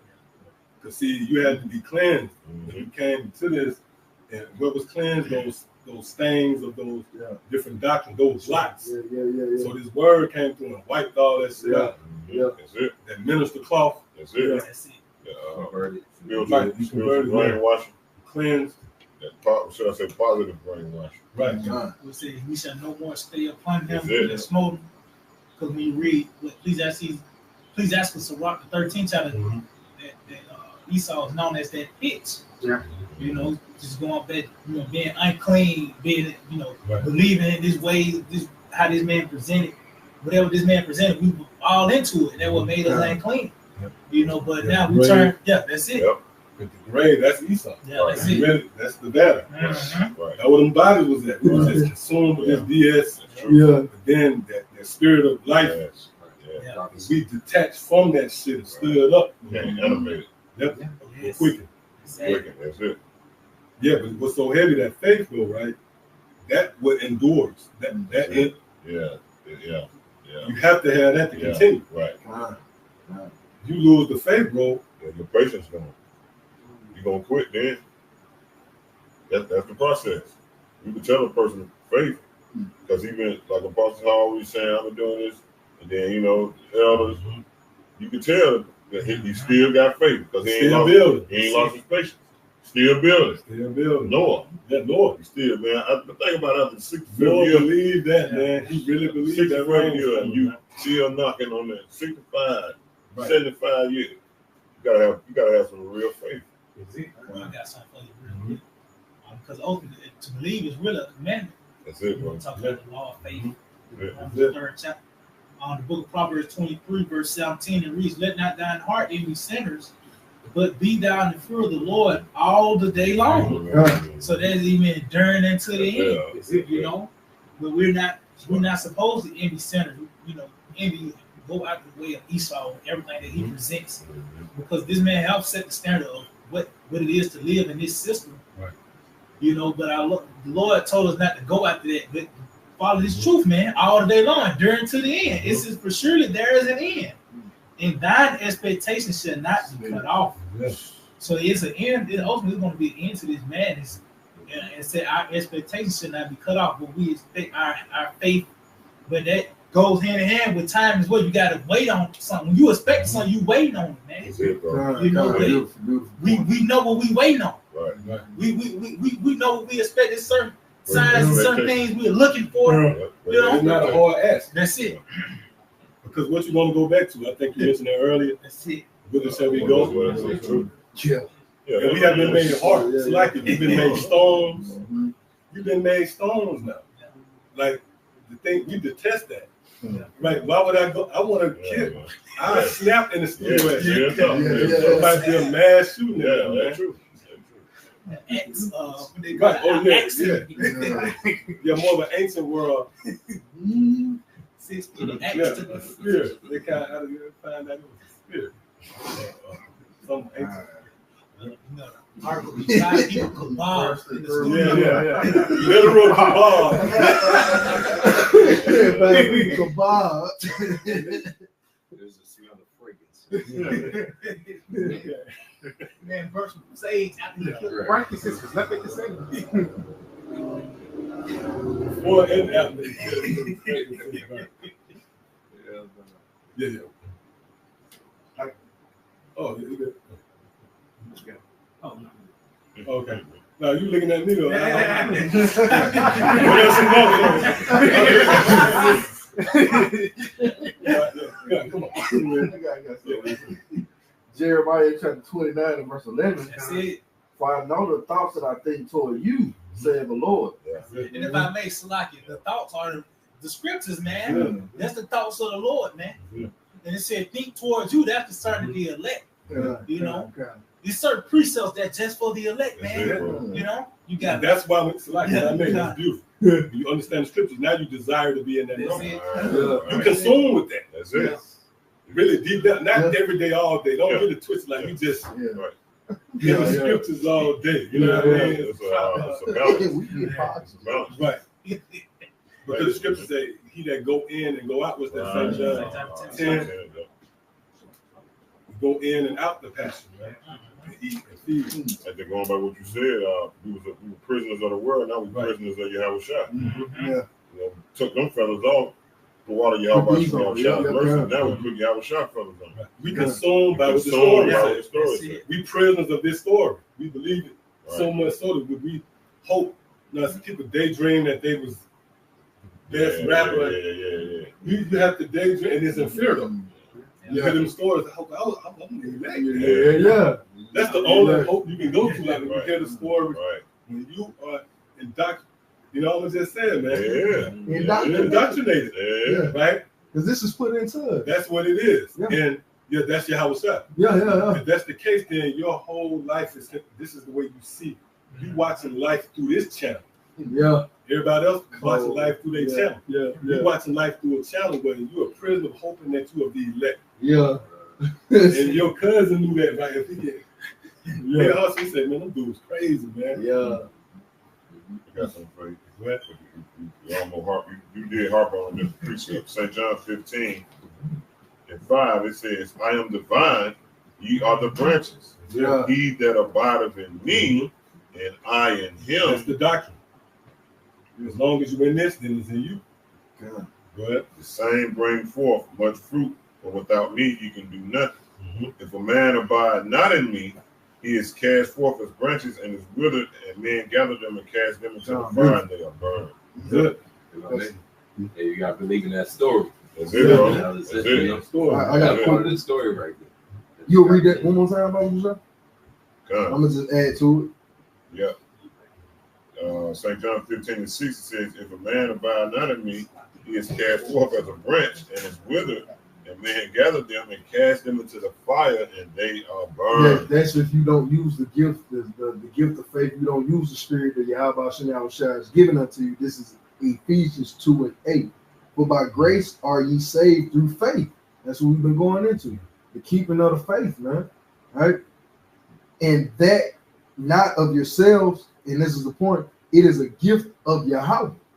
It's this thing of faith. It's through the grace of Yahawashi. He could have gave it to this guy, he could have gave it to this one, he could have gave it to this guy. He gave it to you. What you gonna do with this gift, man? Because everybody don't get a handout from Donald Trump or LeBron James or get a nod from Deion Sanders. Hey man, check out this cornerback. So Deion give you the nod, like you ain't gonna bust your ass. Lord want us to bust our ass for this gift of faith, man. we really got to put it in, man. Of course, every brother got his measure, but bust your ass, man. Right. It's like that little measure that you do have. It is the gift of Yahawah. You see, it's the gift of the Lord, man. This thing of faith, it ain't of me. It ain't this brother want me to be in. It's the Lord's like, hey, look, man, I'm looking out for you. So, hey, you gonna have love for me? I'm showing faith in you. Lord showed his faith in us. I gave it to you. Now show your appreciation and show yours in me. I promise you, I reciprocate 100-fold here later. Right. But it's we have to go through these things, man. All right, but you brothers got it. You have more on that one? I can finish this off right quick. This is Jeremiah 29 and verse 11. I know the thoughts that I think toward you, saith the Lord. Right. Thoughts of peace and not of evil, to give you an expected end. Give you an expected end. We expect to be preserved. Through all of the sad parents, you know, that's what our expectation is. Right. 2/3 don't even have the expectation because they have been abreast of the report. That's so heavy, bro. Right. You can't even bet. You can't qualify to win the winnings if you don't throw your name in the hat. So, you know, if you ain't making the bet, then you can't. You got to put in on. You got to put something into the pot. Yeah. You was invited to believe on Yahawashi. That's what it really boiled down to. Right. You was invited to believe on it. You know what I mean? To believe the story. That's heavy, man. Invitation. All the different walks of life, right? It's all about look at it, you know. Like why you know why all these guys it's the Great Depression. You remember that? It was a time destitute of work. All these men was on the site. They didn't know each other. Yeah. Right? But they was on the site, you know. So it's like a treasure hunt. We used to go into that. Right. This is really pursuit of Solomon treasures. You're like, why are these men still on the corner? They old, but you don't know they found a treasure map. Yeah. A way really to immortality. It's a pursuit, because that's the type of Esau. What happens when you don't want nobody to get a beat on or something? You think you keep it quiet. They going to all these other kings.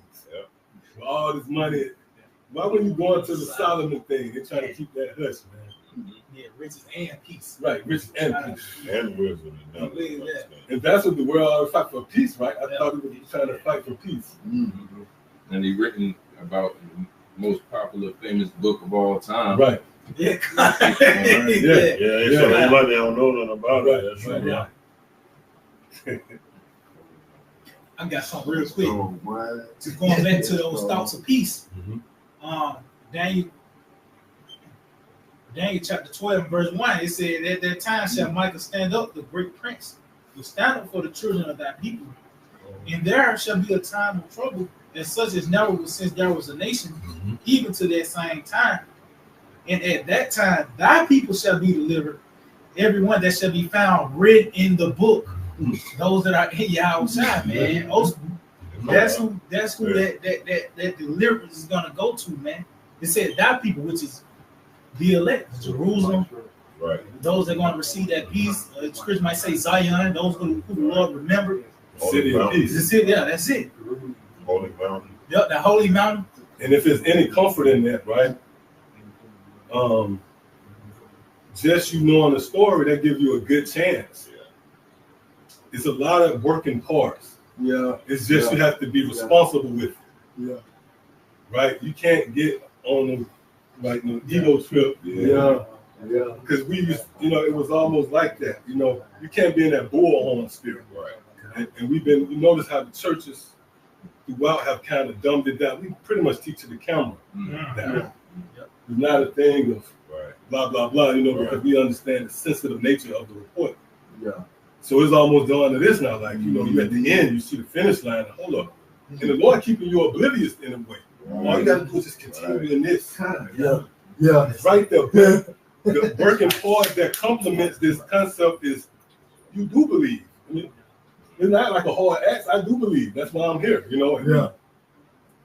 So now it's just like endure to the end. The story makes so much sense. That don't make sense to a Christian. I don't care how many times you quote that. it only makes sense to our walk. You know? Yeah. When you read that scripture, when it say endure to the end, who else in that spirit of meeting this thing to end? That's get the outcome and count up the, you know, the reckoning the money. And so let's get this done over with so we can. Right, but it's a patient thing. So the scriptures only match us, man. So that's a beautiful thing. We walking as what the book say, man. If I may build on what you just said about an invitation, you know, and the thing about an invitation, that's an invite. Yeah. You know, you coming now. You belong. Now you in the presence of somebody else's house, somebody else's setting. It's not of your own. And you said you got to walk carefully. To that invite. Now you know there's rules in this house that didn't apply at your crib. You might have to take your shoes off. You don't know what you're gonna run into, so you do tread lightly because it's a list that you might not have came across based upon how things work in that house. And so now, you know, as we present ourselves to the Lord in this last call, it's like a last call. You know, we present ourselves to the Lord, and it's with chastity, right? It's with patience, it's with chasteness of mind, it's with soberness of mind, right? Regulating, you know, your mood and controlling your spirit, and understanding that if we pull this off in the spiritual sense, we can pull off patience and endurance, you're gonna get a crown. You're gonna feel that. But this is an invite. You know, and so that whole lot. That's it. The brother next to you really should be a faith booster. You know, it's like if I'm bugging, why he here? You adjust the lenses. And I'm gonna say, you know, I'm gonna say this, man. If y'all paying attention, what we said, some was going down about faith. Spirit wanted us to speak on faith. We wanted to be introduced more closer to faith and the inner workings of it. You can throw the word around, but we get more intimate with faith, man. See? And why the Spirit got so think about it from that aspect. Why he here then? Why this brother here? He can't I certainly didn't have his walk. We didn't come from the same area. Now it is unique situations where it's like that.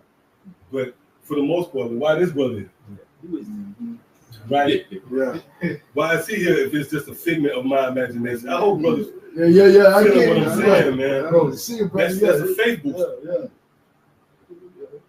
Nope, because these brothers here as well, enduring and suffering. No man having endured such temptation as right. So you got men enduring, man. Men out there sweating just as hard as you know, or got ailments. You know. I got one for you. Right. I got some on the invitation. Yeah, come on. This is Psalms chapter 65 and verse 4. Blessed is the man whom thou choosest and causes to approach unto thee. Right, a realm, a way of thinking. This is really you're in the presence of the Lord. See? Yahawashi, because his testimony. If you're preoccupied with prophecy, that means you're in the face of the Lord, man. But you had to be invited. See? And again, it's your mindset. Because your family members, they can't articulate what really going through, you know, on certain levels. Certain brothers' situation might not be as extreme. But other brothers, they might be cold turkey with it. Or, you know. And the report on you is you crazy. Shit, we do just kind of do weird. You crazy, man. You know? They might a lesson went off in your pocket. Yeah, that's how my brother video doing some trap. But usually my shit off is usually an in-depth. One of the elders, an hour video. I'm the 30-second moment in. And America will be destroyed. Right. So this dude, where he listening, what's up with him? You fumbling the phone, right? Because see, but why? Because you was invited. Your mind. Oh, is that Alice in Wonderland? Remember, she started chasing that rabbit. It was bugged out to everybody. She walked away. She left the dude at the altar, man. That was spiritual. Like, she was from the married guy. And it was a rabbit caught her attention, man. She left him, and it was symbolic for leaving Esau for it. And everybody, they was like, she bugged out, man. Yeah. And then the journey began. Right, and the journey began for her. In her mind, see? Well, that's why you here, man. You going into the precepts because you was invited. Well, Con, blessed is the man whom thou choosest and causes to approach unto thee, that he may dwell. And causes to approach. So the Lord, let's go back to that invitation. And the Lord put in our spirit to be drawn unto him. You got it out. It says that he may dwell in thy courts. We shall be satisfied with the goodness of thy house, even of thy holy temple. See? What you got, bro? It said that we may dwell in his courts. This is our address, man. This is our abode, which is this truth, man. We say we shall be satisfied with thy goodness, even of thy holy temple, man. And so you go back to this truth, man. Got some bad here. Psalms 27 and verse 4.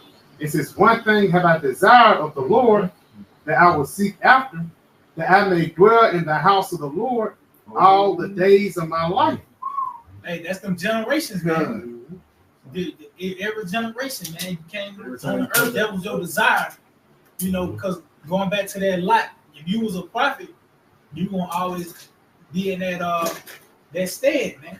So that was always your address, to be in the house of the Lord. That's gonna be your thing, man. That's it. Yeah. You got it out. It says you're gonna take heed to that invite. Yeah. Right. It says to behold the beauty of the Lord and to inquire in his temple. And to behold the beauty of the Lord is to see his face, which is this understanding, man. It's truth. Because at one point in time, Yahawashi hid his face from us, man. And you see the results, even to this day, in a sense. What the Lord left us, and you got young boy and these, degenerates. But now you seeing the benefits of saying that, behold the face of the Lord, us being restored, man. You got to go out. I'm pretty much in it. Was it on Psalm 65? Come. Yes, right. Look at that. Yes, yeah. I go to Matthew. That's more. Man, I got a little more on Hold up. Yeah, let me. Come. Psalm 65 and verse 5. By terrible things and righteousness will thou answer us. It's like, O power of our salvation, who art the confidence of all the ends of the earth, and of them that are afar. Where you reading from again? Psalm 65 and 5. Click on that word ends. That's heavy as stuff. It really, everything is a build up to now, man. Yes. Laptops and come on, man. Ends of the earth. And that face is really gonna be on display here in America. It's needed more. That's the time you need light. Exactly. The time of darkness. The man of darkness. Darkness itself. We was invited, we was invited to really hear about the destruction. Right, that's it. We warned. Yeah, y'all finna come through shoot. Yeah. You need y'all to get up out the house. Come shoot this bitch up. I ain't just told light. You know what I'm saying? Real talk. Real talk. Get your folks and go ahead and go for it. Real talk. Real talk. Say by faith. Faith is taking heed to the one. That's the action of faith. You start building against the destruction. Yes. So that, Probably instantly. Yeah.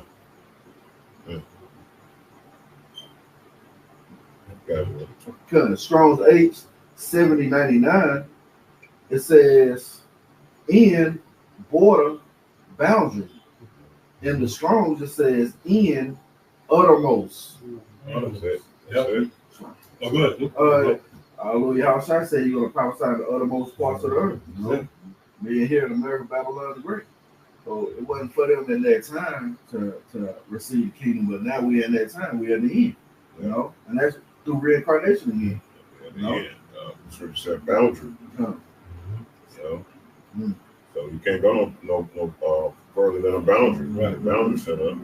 The end of the world, you know. Right. The west. West. That's it. What it is when the credits roll. The reason, yep. The reason where the sunset. Yeah, the reason where the sunset. That's it. Even iniquity is also a creep. Right. He's reaching a height. And then it said the boundary, so the height that it's reaching, they ain't gonna go no further than this boundary, which is America. Oh, right. What's that? The harvest. Her sins. Oh, okay. Have reached up to heaven. For all things are now right, or something along those lines. Scriptures talk about how, like a woman with a child, after a certain amount of time, it's going to produce a child. After these contractions, it's going to produce. Right. So no turning that, man. That's your gun. Come on.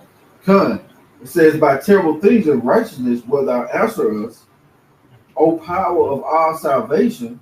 If I may, those terrible things of righteousness, the Lord will answer us, the prophecies, man. That's it. It's provoking us. It's like, that's it. No, you got it. It's provoking us to hope in His mercy. You know, it says, "Oh, power of our." We understand what that word salvation really means. Yeah, that's it. Yes. When you was in church, you applied salvation to after you died. Yeah, you're right. I'm saved. Right. Yeah, you're right. Now you understand the concept of salvation, man. Because if you're preserved through a famine, nobody want to go through a famine. Scripture says that, but Lamentations, 4th chapter, man. It's better is he who will put the devil by the sword than a pound away from the famine. So with that said, you don't want to go through the famine, so you desire, you know what to pray for. So when you're preserved from that, that was salvation. That was a form of salvation. See?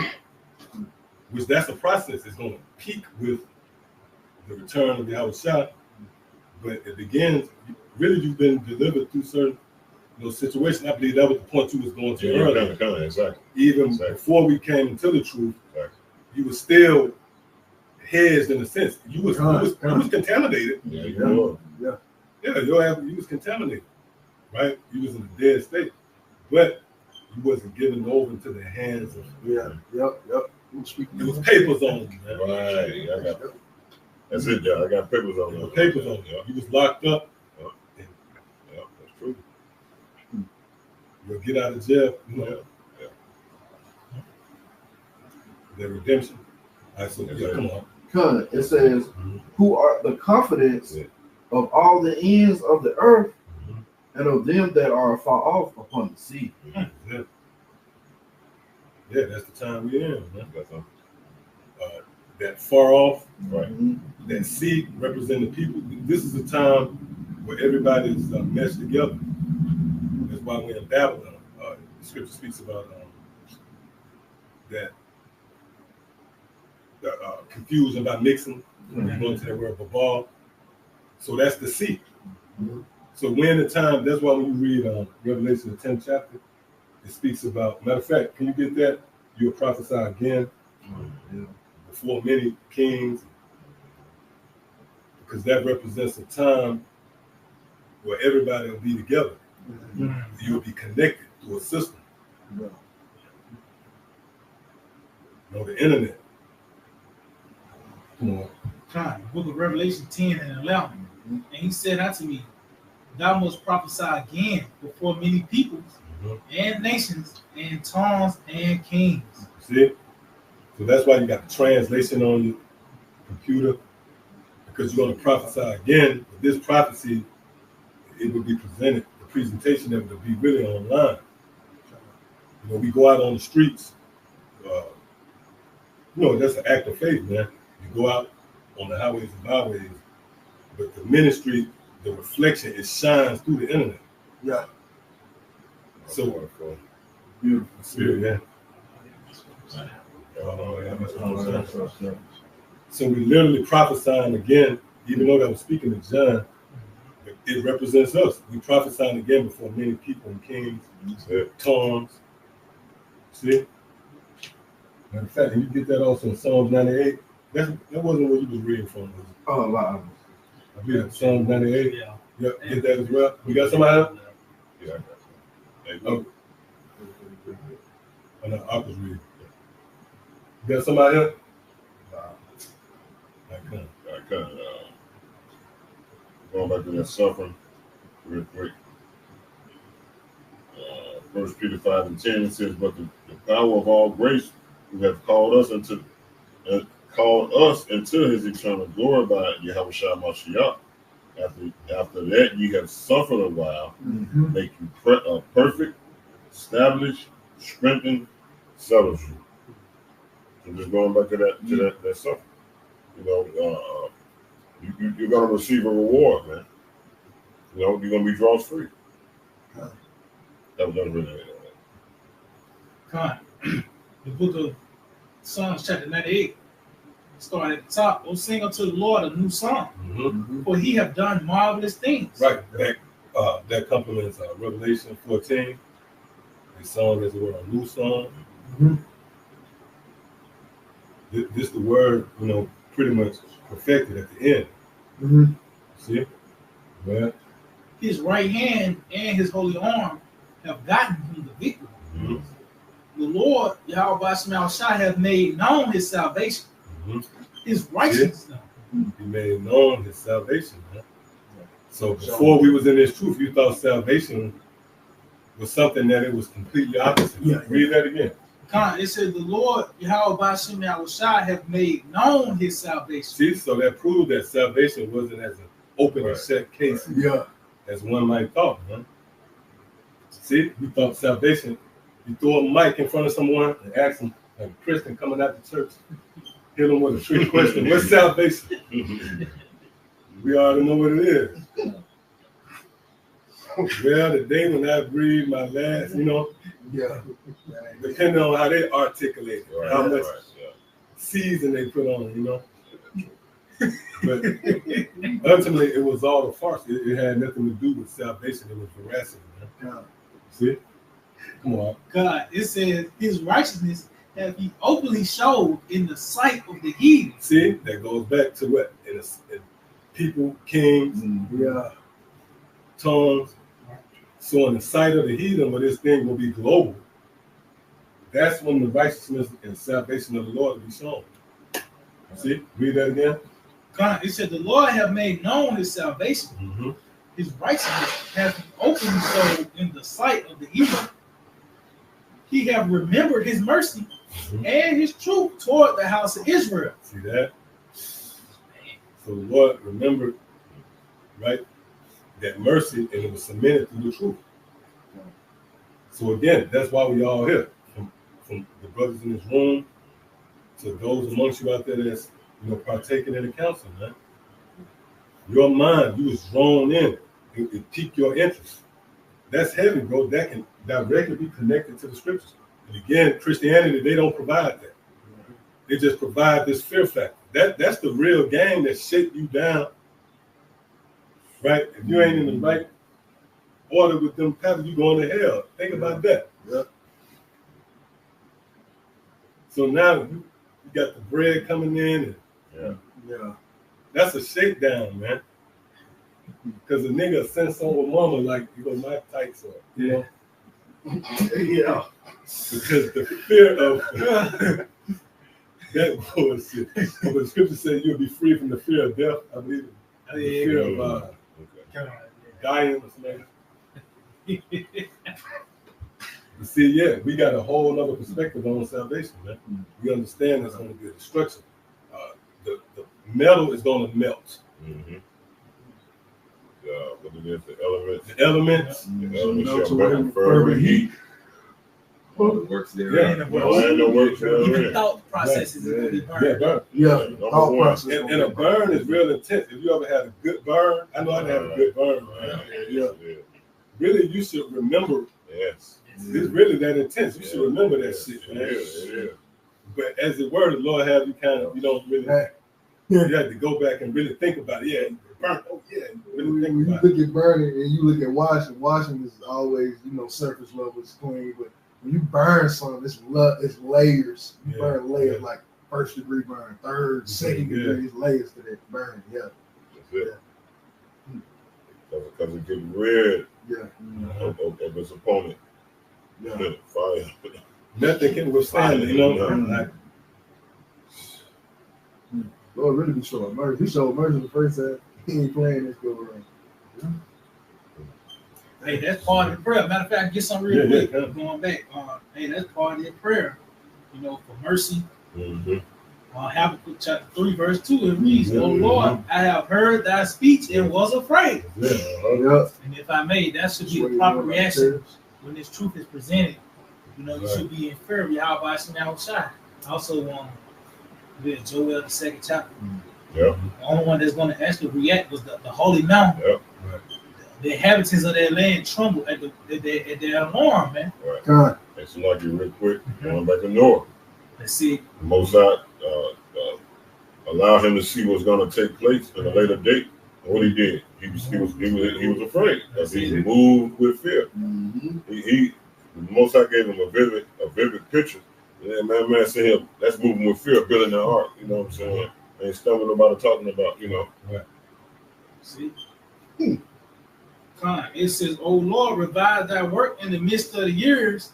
In the midst of the years, make known." And let's show you that really is going to take place in the time of Esau. It talks about how his years shall be cut off.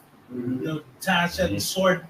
And those things happening by the way of these prophecies coming about, from the great awakening to the famine, the sea up and the destruction. All those things are going to contribute to this man being cut off in the midst of the years. It says, "In wrath, remember mercy." See, hey, that's the time we're in the time of wrath. Going back to the time of Noah, somebody about to get Sirach 44, because we mentioned Noah multiple times today. But the time of Noah is also a time of rest. Sirach 44 and 17, about the shop. But that's once again in that time, You said 44, 17. All right, this is Sirach or Ecclesiasticus chapter 44, verse 17.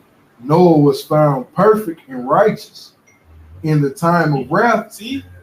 he was going by a certain standard. Talk about how he walked with the Most High. That's why he was openly preserved. But it said it was in the time of wrath, man. Once again in that time, that's why you got drones, mechanical dogs. See, the Lord about to show forth his wrath. Esau, this is the time we're in. Oh yeah, I was trying to mention that. The time of Noah. Let's see. Right. That's why Noah keep coming up, man. Now you got sequence of events that's gonna take place. Like levels to a game. First level, second level, third level, And that's how the flood was. Exactly. We talk about it reached so many cubits and it just got more intense over time. Mindsets, doctrines was dying. That rain, all that shit went out of order. That shit went out of order, man. All of that, what Jake got going now, positive energies only, if it ain't serving to positivity, keep it away from it. This nigga woman is on there heavy right now. Them the niggas who was there, they back now. Right? So that ain't gonna fit. I never did. That ain't gonna fit. Joe, why you so nigga? That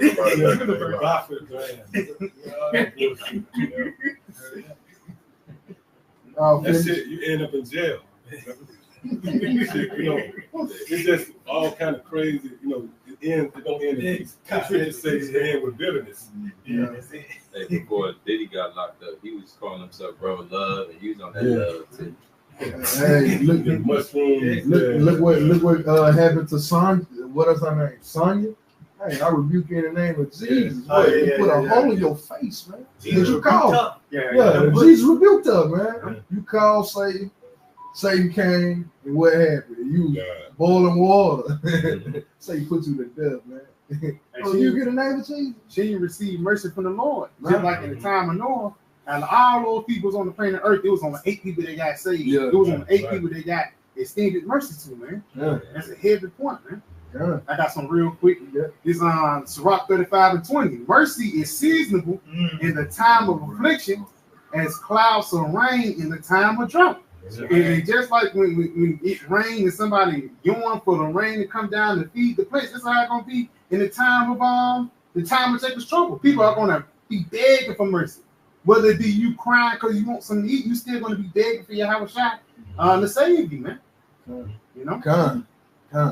Just like Noah. Yeah. You know, the day before it started raining, nobody didn't give a fuck about mercy. You know, so like for rain, nobody didn't care about mercy. Nobody didn't care about salvation the day before it rained. But as soon as those drops started hitting, that's when everybody started inquiring. But it's too late. And you had to change your doctrine. Yeah. By day 15, Instantly. you coming up, you bring blueprints for a canoe or something. Right. Yeah. Your doctrine Just changed. because the ark, the only thing that made sense. Yeah. All that shit was happening. Rain started subsiding. The ark made sense. The last doctrine standing. Yeah. That's it right there. Yeah. That's one like that.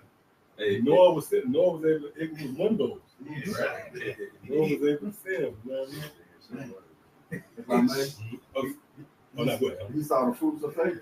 Yeah. That's it, bro. if I may too, you can mishandle doctrine, and that's what the story of Lot's wife is about.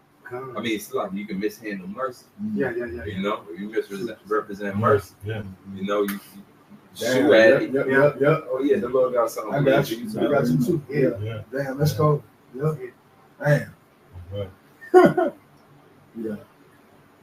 Right. Mercies of the Lord. Yeah, I turned to pull us off. Yeah. Damn. Okay, that was it on that? Yeah, that was on there. Okay. You got something? Yeah, I got some real quick. So Ecclesiastes 36:1, it says, "Have mercy upon us, O Lord Yahawah, and behold us." If I may, just going back, it said, behold, is that going back to that seeking the face of the Lord is in the same line with mercy, man. Because that's what it is. The Lord shining his face upon us, giving us this understanding. That's mercy, man. It said mercy and truth met together, something to that effect. Kiss one another. And that ultimately leads to righteousness and peace. You know? You got it out. Verse 2. "And send thy fear upon all the nations that seek not after thee." And that's part of the prayer as well. Right. You know, for the Lord to have mercy upon us and bring forth that wrath upon the other nations. Right. From the, the actual heathen as well as 2/3 of our people, man. Right. Till the end of the day, everybody gonna know about Yahawashi on the deliverance side of prophecy or the destruction part. Because going back in the time of Noah, they knew about the Lord when they were drowning. Yeah. You know? All of them Yeah. did that moment. Yeah. Say, then shall you know. Then you gonna know, yep. And I believe through the Spirit, right? I'm just speaking as a man. I don't believe it was too many cloudy days. Yeah. Else, the reason why I say that, right? The first reason why. Else, Noah wouldn't have got a lot of resistance. It wouldn't have been a lot of pushback. Yeah. People say, well, it has been cloudy and it looked like, moisture. Right. Yeah. I believe the cloudy day it added to the drama. Right? Yeah. Rain start building up the dates. That shit, man. You can see it now, but you can only appreciate it when you read through the legends of prophecy. Yeah. You see a cloudy day now, and you just like it's eerie, and you don't. Right? But think about it at a time when it was never seen. Yeah, that's scary. Yeah, it's really scary. It adds to y'all fuck. You're fucked up. Right? Yeah. That spirit. That's what prophecy going to do. It's going to create a lot of those moments. Yeah. You know you're fucked up. It's going to be an eerie overtone. Yeah. And they shall say peace and safety. Yeah. And sudden destruction. Yeah. Because right now the people, man, look, America through, man. Yeah. You know, it's through, man. All right, yeah, come on. Verse 3. It says, lift up thy hand against the strange nations and let them see thy power. Right. So we're sympathetic to the message as well. We're in agreement with it. That's why it says, send not fear against the nations, but simultaneously save us, Lord. You know, we're not saying that's so harsh to Lord, don't do it. We're saying, no, Lord, it has to be done because they remember me. Right, yeah. Yeah. Because even Abraham was like, look, if it's 50, he got down to 1. Right.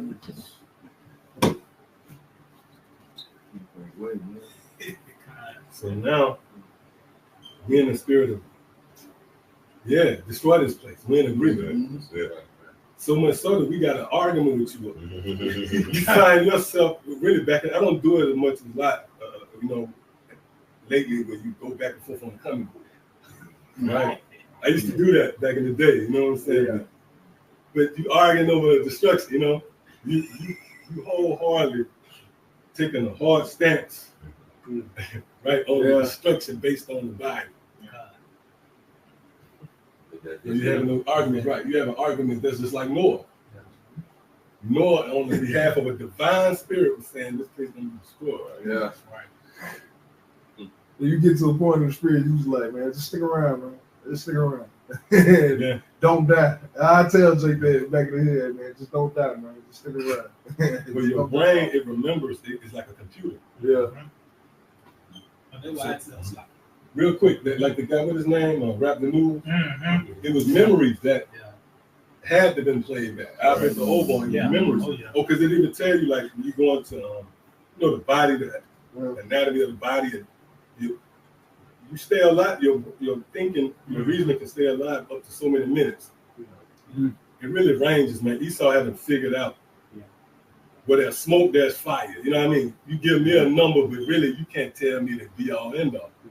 So no telling how long a man's conscience can linger. And this, that's the fear, man. Yeah, I know Esau done did the calculation. I was just looking at it this week. Well, he knows that the human body is conscious of even the things the head is detached from the body. Right. It got a sense of the body, even though the head is all the way over here from the guillotine. You for 20 seconds, your body is cognitive of everything that's going around. And that's why the guy created the guillotine. Yeah. They said that he regretted it and thought that this would be the most efficient way. Yeah. But he found that out later. Yeah. He was tormented with it. Yeah. So, yeah, man. But that goes into the fear of the Lord, man. All these people think they get away. Right. You know how long 8 minutes can be? Yeah. Like a dream. Like when you go into dreams torment you, man. With the right dream. Yeah. Because you face now with, a reality, man, that's a personalized, ain't no plan at all. That's your deepest fears in a lot of cases. So that's scary, man. It's a power that has control over that. So a lot of these scoffers and scorners, they get a lesson. It could be a lesson there. Yeah. They watching your lesson. They watching your lesson, man. Yeah. Right, yeah, exactly. Yeah. He's going to the precepts. Hey, another thing about a dream too. I don't know if you parking on it. It's like you said, it could be an 8-minute dream, but that dream seemed like 17 years. Yeah. In them 8 minutes. So, hey, you don't know how long that conscious stay in that. You know what I'm saying? Stay in that body.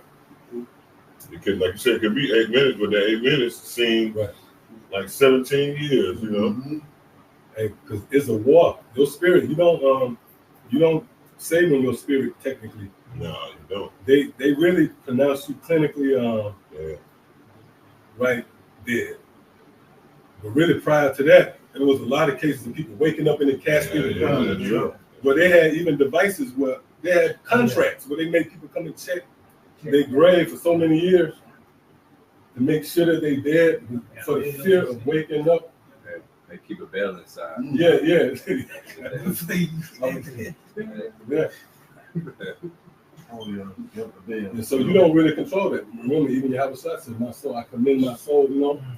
That's a powerful exchange. You can't, call spirits back, and that's why you fight. Oh, scripture say, you can get that. There's a constant. Ecclesiastes 8:8. There is no man that have power over the spirit, to retain the spirit. Yeah. Neither have he power in the day of death, and there is no discharge in that war. Neither shall wickedness deliver those that are given to it. Yeah. So if you see someone dying, they depict in the movies and whatnot. You see somebody shaking, that's an accurate. They be fighting for their spirit, but you can't win that war. Yeah. The Lord in control whether he keep that spirit in you when you take it out. That's not random. It's really not up to you in a lot of cases. Right. Commit suicide, Scripture speaks about the Most High alone in you, your spirit. Right. Oh yeah. I think that's Rawchaa 16. You got nose in on that? Okay. Yes, sir. You got somebody here? Now we go back. So Rawchaa 36:4. As thou was sanctified in us before them, so be thou magnified among them before us. And if I may, read that part again out, Baba Shah. As thou was sanctified in us before them. And yeah, we were being separate by the way of this word. That's why people look at us crazy. It talks about that first Peter that you right now with them. Because ultimately it's this word that helps separate us, from the people, man. You got it out. Yep, it says, so be thou magnified among them before us. And that's when these prophecies, come blossom fully, man. Because somebody got to play the part of the family. Somebody got to be eaten by the teeth of the wild beasts and, the captivity. But the Lord is going to be spread. We're going to be in the midst of it. When you read Job, Job 5, I believe. Yeah, Job 5, but we're going to be preserved. Lord, we're part of that righteous number. But there's going to be the Lord magnifying himself by the way of these things happening, man. Right. These prophecies. And he's doing it now. Mm-hmm. Even the brother mentioned Sonya, right? Right. But other forms of judgment. I've been saying this in the spirit. A lot of those are scoffers, man. Mm-hmm. When you waiting on a moment like, oh, you KJ5240, you the guy, that's in Halalyam. You the YouTube guy. Oh, so aha is you. You the guy who has been scoffing me over the years. It might not be like that. It could be like that, but a lot of time in judgments that's made public, those are guys that were scoffing, man. Yeah. That's why we don't feel no way about it. It's like when you waiting on those judgments to manifest. Yeah. Right. Nah, I say it's literally like we don't feel no way about it because we expected the judgment of it, man. It's like we ain't excited about it. Like hey, another Jake took it there by the hands of the Lord. Man. It is what it is. Just move forward. We know the scriptures. Yeah, we understand the scriptures now. Who have perished have been innocent. Yeah. I know that Sandra Bland threw a lot of Jakes off in the spirit. But this right here, I'm not moved at it. By the least, brother. None of that shit really. I'm gonna be honest with you. Even when they choked Big Boy out, yeah, I was always in the spirit. I was always in the spirit. That nigga was selling cigarettes though, man. Yeah, I always say good for that big nigga, man. And because one thing, niggas always so rebellious. Yeah, man, all the time. Niggas always seem to overlook the motherfucker who didn't have on his seatbelt. He wasn't doing the right thing. And they do with cat eyes, man. Big sad cat eyes and shit. Yeah. You feel The bad. nigga Scrap was showing first. His motor skills was a tad bit off because he was high. Yeah. So okay, you did something, right? I even saw the strap. I was looking at, you had the strap. So the cops saw. Right. Even if not that, a nigga, he's staring at the glove compartment. Yeah. The cop pick up on it, they don't exhibit wisdom, man. And you desire, you said, I want them to be right. That's the real reaction. It wouldn't be justice if they don't get put to death. Because you're like, okay, what's the big picture? What's this guy gonna do, man? He ain't gonna come in, he ain't gonna check in with a cap. He in Cincinnati. He gotta go, man, Come on.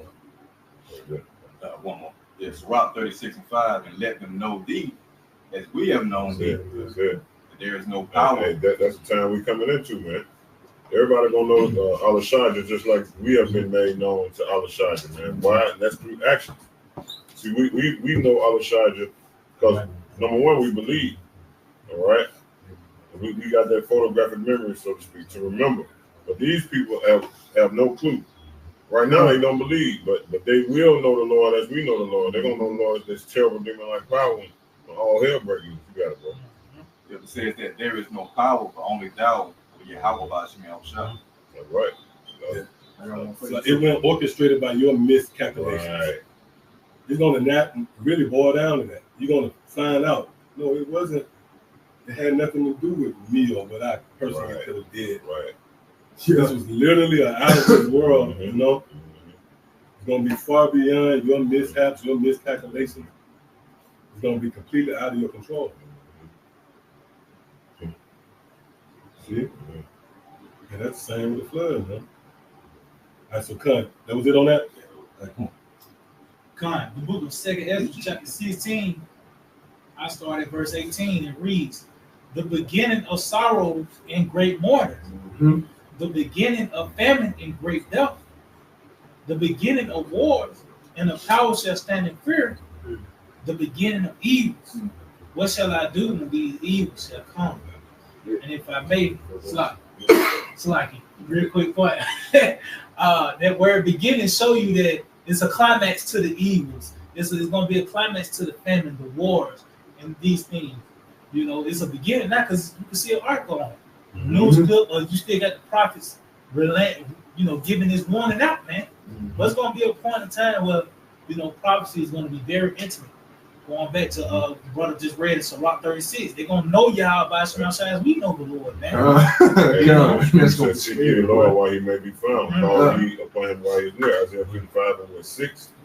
So like you said, it's the times. You know the Lord is near. The message is still being put forth. The doors are open, so to speak. That's right. Better get them on. Hey, because once you start hearing those hammers, that was it, man. The rooms already furnished and laid out, and it wasn't it wasn't no vacant rooms. Yeah. Everything was already filled, It was predestined. Yep, that's it. God, it said, behold, famine and plague, tribulation and anguish are sent as scourges for a living. But for all these things, they shall not turn from their wickedness, nor be always mindful of the scourges. So, just going back, said, behold. So you see these things I mentioned earlier through spirit famines. It's like the news clips, the articles.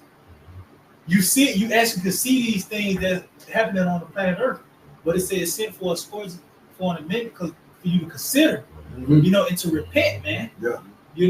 But it said they're not turning from that wicked thing, despite saying all these things. Even the shit that happened in America, when the gas shot up and the government shut down, nigga got humble in a sense. Well, right when the playoffs got back going up, shit got back to normal in a sense. You became even more of a nigga now, man. Yeah.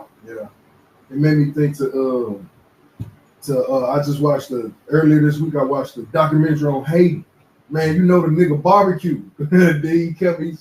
He's supposed to be a leader. It's another one. He's a leader of a gang. Then you got barbecue, leader of Haiti, or whatever. You look now. Esau can go in there with cameras. He can go behind enemy lines and see the dilapidated state of Haiti. He's doing these things only to show us what's to come here in America.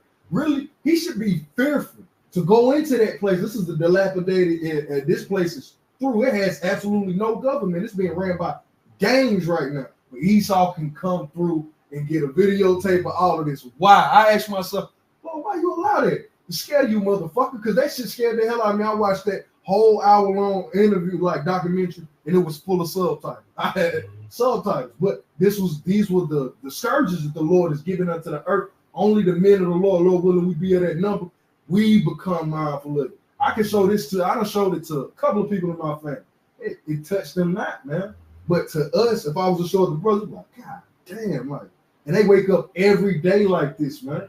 But we just ate this morning. We got a little air coming in. This motherfucker literally, he told his son, y'all was a famous artist or whatever, but I'm telling my kids now, hey, get used to this because it ain't finna get no better. We got to learn how to acclimate and change to what is.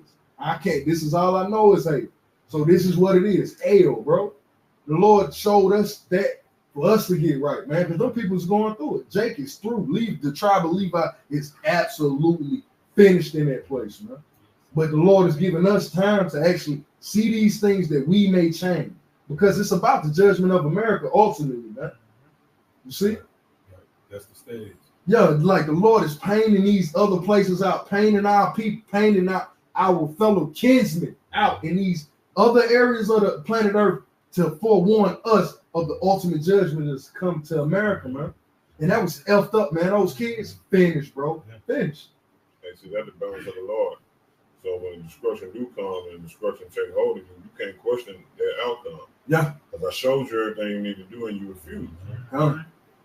So that's justification for destruction. As you mentioned, how ultimately the destruction, the judgment is really main places. Really, America talks about that in Isaiah 47. How the place shall come into perfection here in Babylon the Great. So, yeah, you see about the Venezuela, the economic crash. Brazil, Italy. Ain't shit finna talk what's finna go down in America, man. Even the fires, the different fires and protests. We finna see all these things at its highest degree here in America, man. Concerning these plagues, you know. But just going back, we send these things around the world for us to consider and to repent before ultimately hit America. All things are written for our learning. Yeah, I'm thinking about that. But this ain't about a prelude. Yeah, because you had Jake, the gang leaders, they said that they was coming against Esau's government. But really, what they did, they turned every Jake into victims. They took over their own neighborhoods and said, hey, it's better you lose your neighborhood and I burn your house down than for you to lose your life, because I'm gonna use this area right here to fight Esau. Tell me that don't sound like Sakari. Don't tell me that don't sound like wicked niggas from the ancient world, man. You just causing more hell on your people than you actually bring a relief, because the relief is coming from the Lord, man. We have got to use these examples in the earth that the Lord has given us and use these precepts to line it up and be, hey, man, walk in wisdom, man. That's it. But that's the times we need. Hey, if I mean, because things are going to get worse. Like the brother just read, this is the beginning of sorrow. So imagine how they doing right there, but just imagine when the money crash. And when there's no food out there to eat, man, how people will react then. We know about the sneaker commercial. They say people are not themselves when they hungry. So imagine when all the resources get taken out. Electricity, niggas just going to bug out. I was just about to say that. The phones, right? You're so intertwined with the system.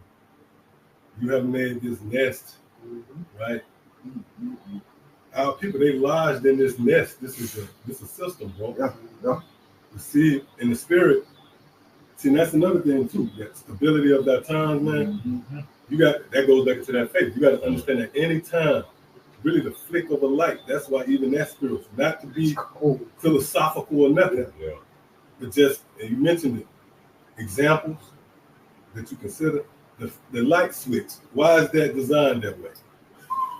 Just the flick, you know, is one of the most subtle things, but it shows the whole dynamic, man.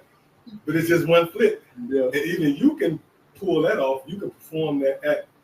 Like you say, Bubba the Shot by me. You reach over there and with one flick, you can make the whole setting change. But it's something to that, because that's how volatile this system is. Just like that. But your phones is all built and designed to have you on that wavelength, so to speak. Everything instantaneous. So it's nothing to be like, I can look at my account now and I can look at it 1 second from now and it can change. Back in the Great Depression, right? We've been going into that. But man. Like back in that time, right? It was right at the forefront, you know. Got something real quick. The word volatile. It's Google definition: capable of being readily vaporized. Well, if I may too, right? Just to add, I want to add to that point. Let me let you go back to that. Like in the Great Depression, it took time for you, if you had an account, it took time for you to get to find out about all that. They could have had you on hold, and they did. Look, we'll get back to you on that. Yeah. You know, you try to control the setting, no riots potentially. So it took a while. You didn't know what situation you might have been in, you know. And now everything is just like this. You can look at your account. Everybody got an account. Yeah. So you notice that, right? You'll know. Yeah. He 11 years old, he got a cash out. Man, cool. But it's going to be a moment where this thing can just switch just like that. You know? Moments. The metal of all of us will be tested. Yeah. Right. That's the fear. We know. I mean, just got to be honest. Like, not saying you're going to just be scooped out, but reality going to hit all of us. Come on. Oh, Slack, you have to want to read that again? This is the word volatile. It says, capable of being readily vaporized. You know, just the idea of everything happening all of a sudden is what you're going into. The judgment of the Lord happening all of a sudden. You're not really getting, you got that forewarning that you know, when it actually happens, you're going to be speedily ready. Right. I'll make 1 Peter 4:17. For the time has come that judgment must begin at the house of Israel, or the house of Yahawah. You know, that's Israel. And if it first begin at us, what shall the end be of them that obey not the gospel of Yahawah? Yep. And so, you know, dealing with the elect first being chastened. How about, you know, the situation that the Lord puts us in our patience and suffering and endurance, and then it's going to spread out to the 2/3, going to spread out to the nations, and it's going to be instantly and all of a sudden. So judgment, you know, we got to get well associated and adjusted with judgment. You know, how quick it comes, you know, and what's the word? Volatility of the situation we are in right now. Lights out type of situations going on. EMP attacks. You look how vulnerable the infrastructure is. You know, with one little missile, not even a nuke, one little missile take out electrical grid or EMP. You know, a lights out situation ain't nothing to bat your eye at. That means all the coolers stop freezing your food. So that's a famine in itself. And the cops. Yeah, they asked Texas, man. They going through it. They went through it. I had some of my family members. They went a week. Right? Yeah, down there in Houston. I had family members call. I've been on the phone for 5 minutes, no power, 5 days. I ain't 8 and 2. Yeah. Hey man, take it up with the Lord. What you calling me for? I'm not cash apping you shit. You see? Like, what good would it do? Like that's gonna be the totality of America in the whole. Like take that. I call Auntie in California. Hey, I ain't got it either. I ain't got it over here. Like that's gonna take all self-esteem, all hope, all anything that you could have had in this society. It's gonna completely level that shit in that thing, man. Hey, but that's part of the doctrine too. Nigga know he can go back to mama. Mm-hmm. Yeah, that's shit gonna fall apart as well. Mm-hmm. Oh yeah, because that provokes a reaction. I mean, like a dude to respond to you based on that. I got my shit, you know, I got a soft landing, so they'll say something about the ministry and their security, you know. Yeah. So a lot of these people that's getting judged, man, they already came up against it. They rejected that peace offering. God, 2 Ezra 16. I'm gonna jump down to verse 37. It says, "Behold, the plagues draw nigh and are not slack. Mm-hmm. As when a woman with child in the 9th month bringeth forth her son, with 2 or 3 hours of her birth, great pains compares her womb, which pains when the child cometh forth, they slack not a moment. Even come. So he said the Lord is not, because that's a process that you can't turn back. You can't take a woman that was 9 months pregnant until she was 3 months. So the different trimesters. That's a process that can't be turned back. It can only go forward, man. That's why abortions exist. You can't take it, turn it back. Yep. God, it says. Yeah, when the water break, you can't reverse. They already burnt up all the dispensaries, the meat dispensaries, the sheep, the livestock has been destroyed. Bill Gates, he destroyed. You know, you're gonna feel the after effects of that.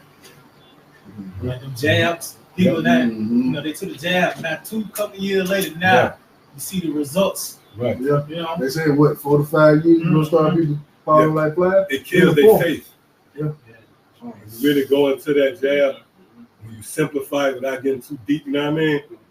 It kills their faith in a sense. Remember the guy he said, "I feel like my faith is gone."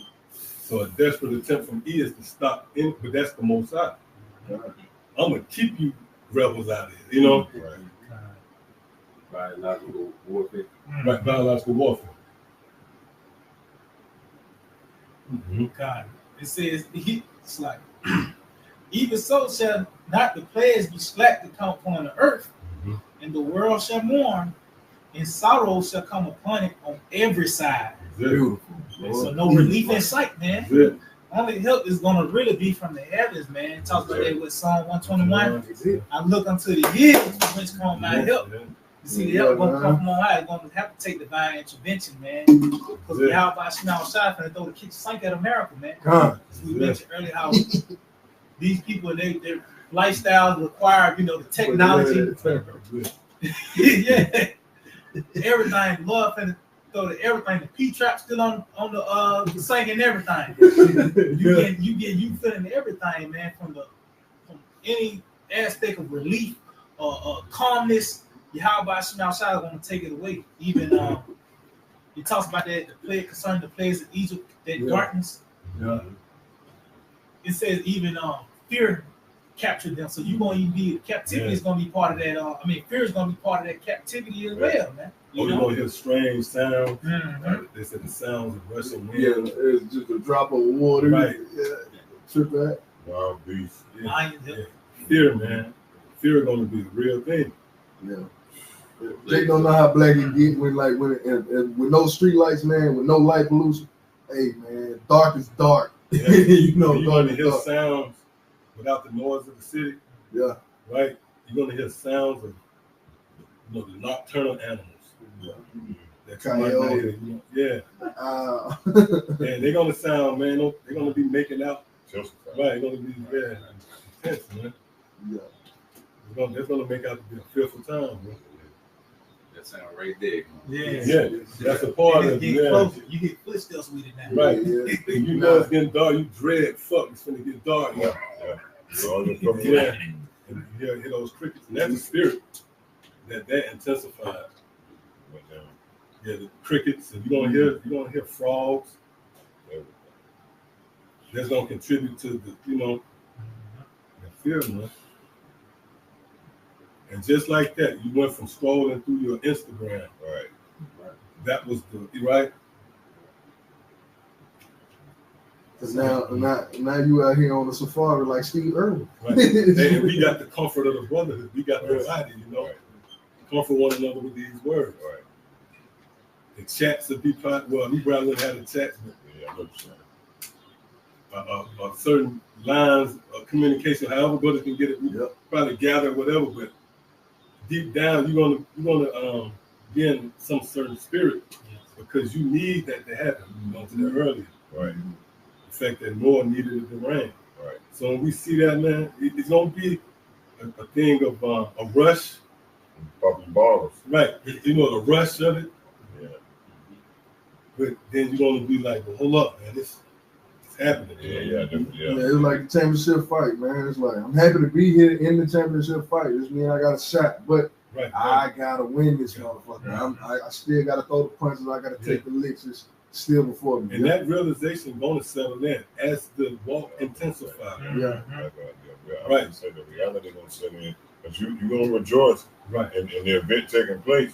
But then in the midst of the event taking place, you're gonna actually realize, hold up, I'm in the event. Yeah. That's how this thing go. Yeah, because it's like a point. When you get to the point of something, that's when it's the clearest. Yeah. That's why you have, when you adjust your lenses, right? You have sharpness. Right. So as you get to the edge of a thing, the point of it, it gets clearer. It sharpens. So you're gonna know where you stand in this thing at some point. Yeah.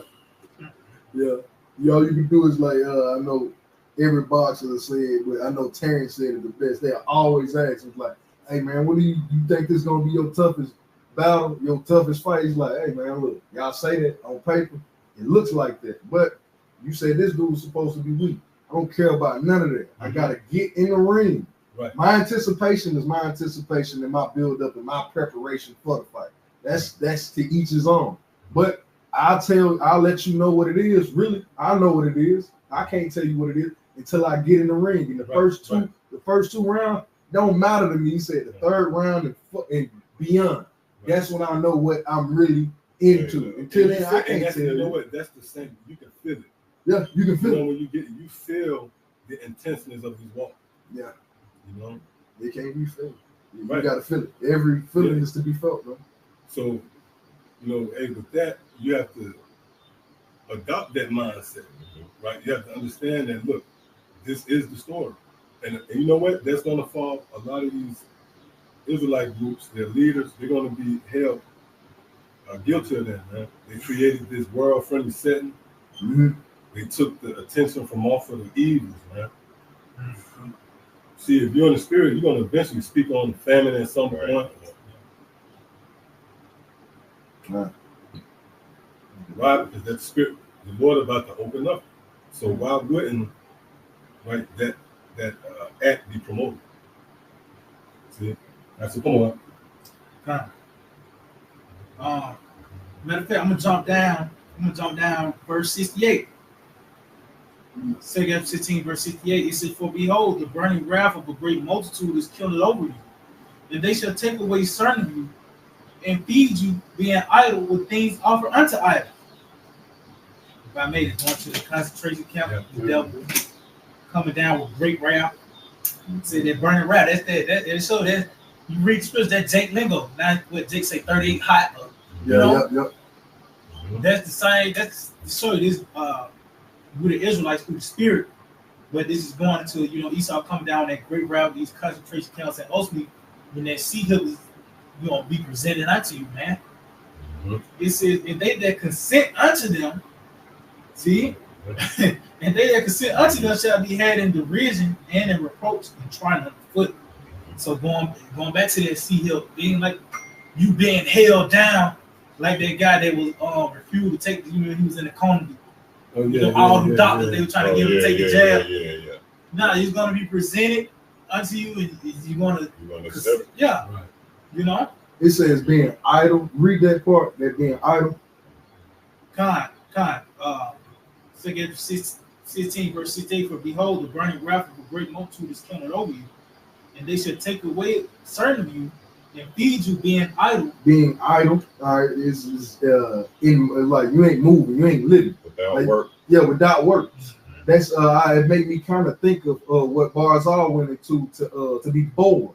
To be bored is a hollow. You missing something. That's the same thing. In those moments in them concentration camps, Jake gonna be bored out. He gonna be thinking about what he used to do. That chip is gonna bring forth. That's gonna be his way out of that motherfucker. That's gonna be the key. That's gonna be the hole to his border. That's gonna fill him. That's gonna be his fulfillment. Right then and there. Read that. It says, and they that consent unto them shall be had in derision. Oh, so damn! I thought this was gonna be my end all be all. I thought this was gonna be good. This bitch came with a side effect, just like every other thing Esau ever gave us, man. This bitch came with a side effect. Now it's that grievous sore. Right. You see, I took the chip. I thought I was gonna be able to open the door. No, you got a blister the size of your fucking head coming off your wrist, man. Read that. It says, and they that consent unto them shall be had in derision.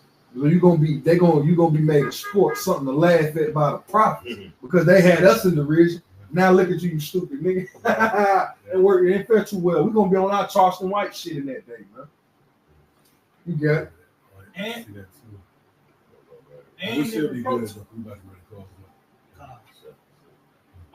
in reproach and trying underfoot. Yeah, so that's gonna be the end all of Jake, man. To be treated like trash, man. The same spirit in which you treated the Lord's truth. You treated this knowledge, this gift of faith. Hey, you're gonna be treated in the same regard, man. When you could have had your opportunity to walk in faith, to show it, to exemplify, to be that walking example of it. You said to hell with that, man. Now you be an example of destruction. What happens when you forsake the ways of Yahawah Sham Yahawashi when the door was open unto you, man? You're gonna be held in the ridge. Damn, I trusted this motherfucker. Oh, that perplexity. The 21st chapter. But that's what the scriptures tell us. Hey, he shall be pricked therewith. You know, same as Gad and Reuben. It's the same moment, man.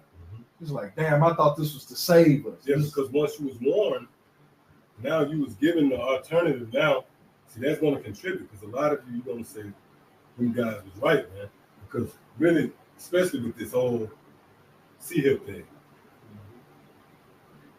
the Lord set that up, right? The prophets of Great Millstone at the forefront of that campaign. So yeah, come on, we good.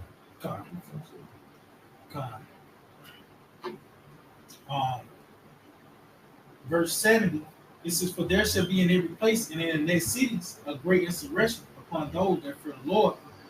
They shall be like madmen, sparing none, but still spoiling and destroying those that fear the Lord.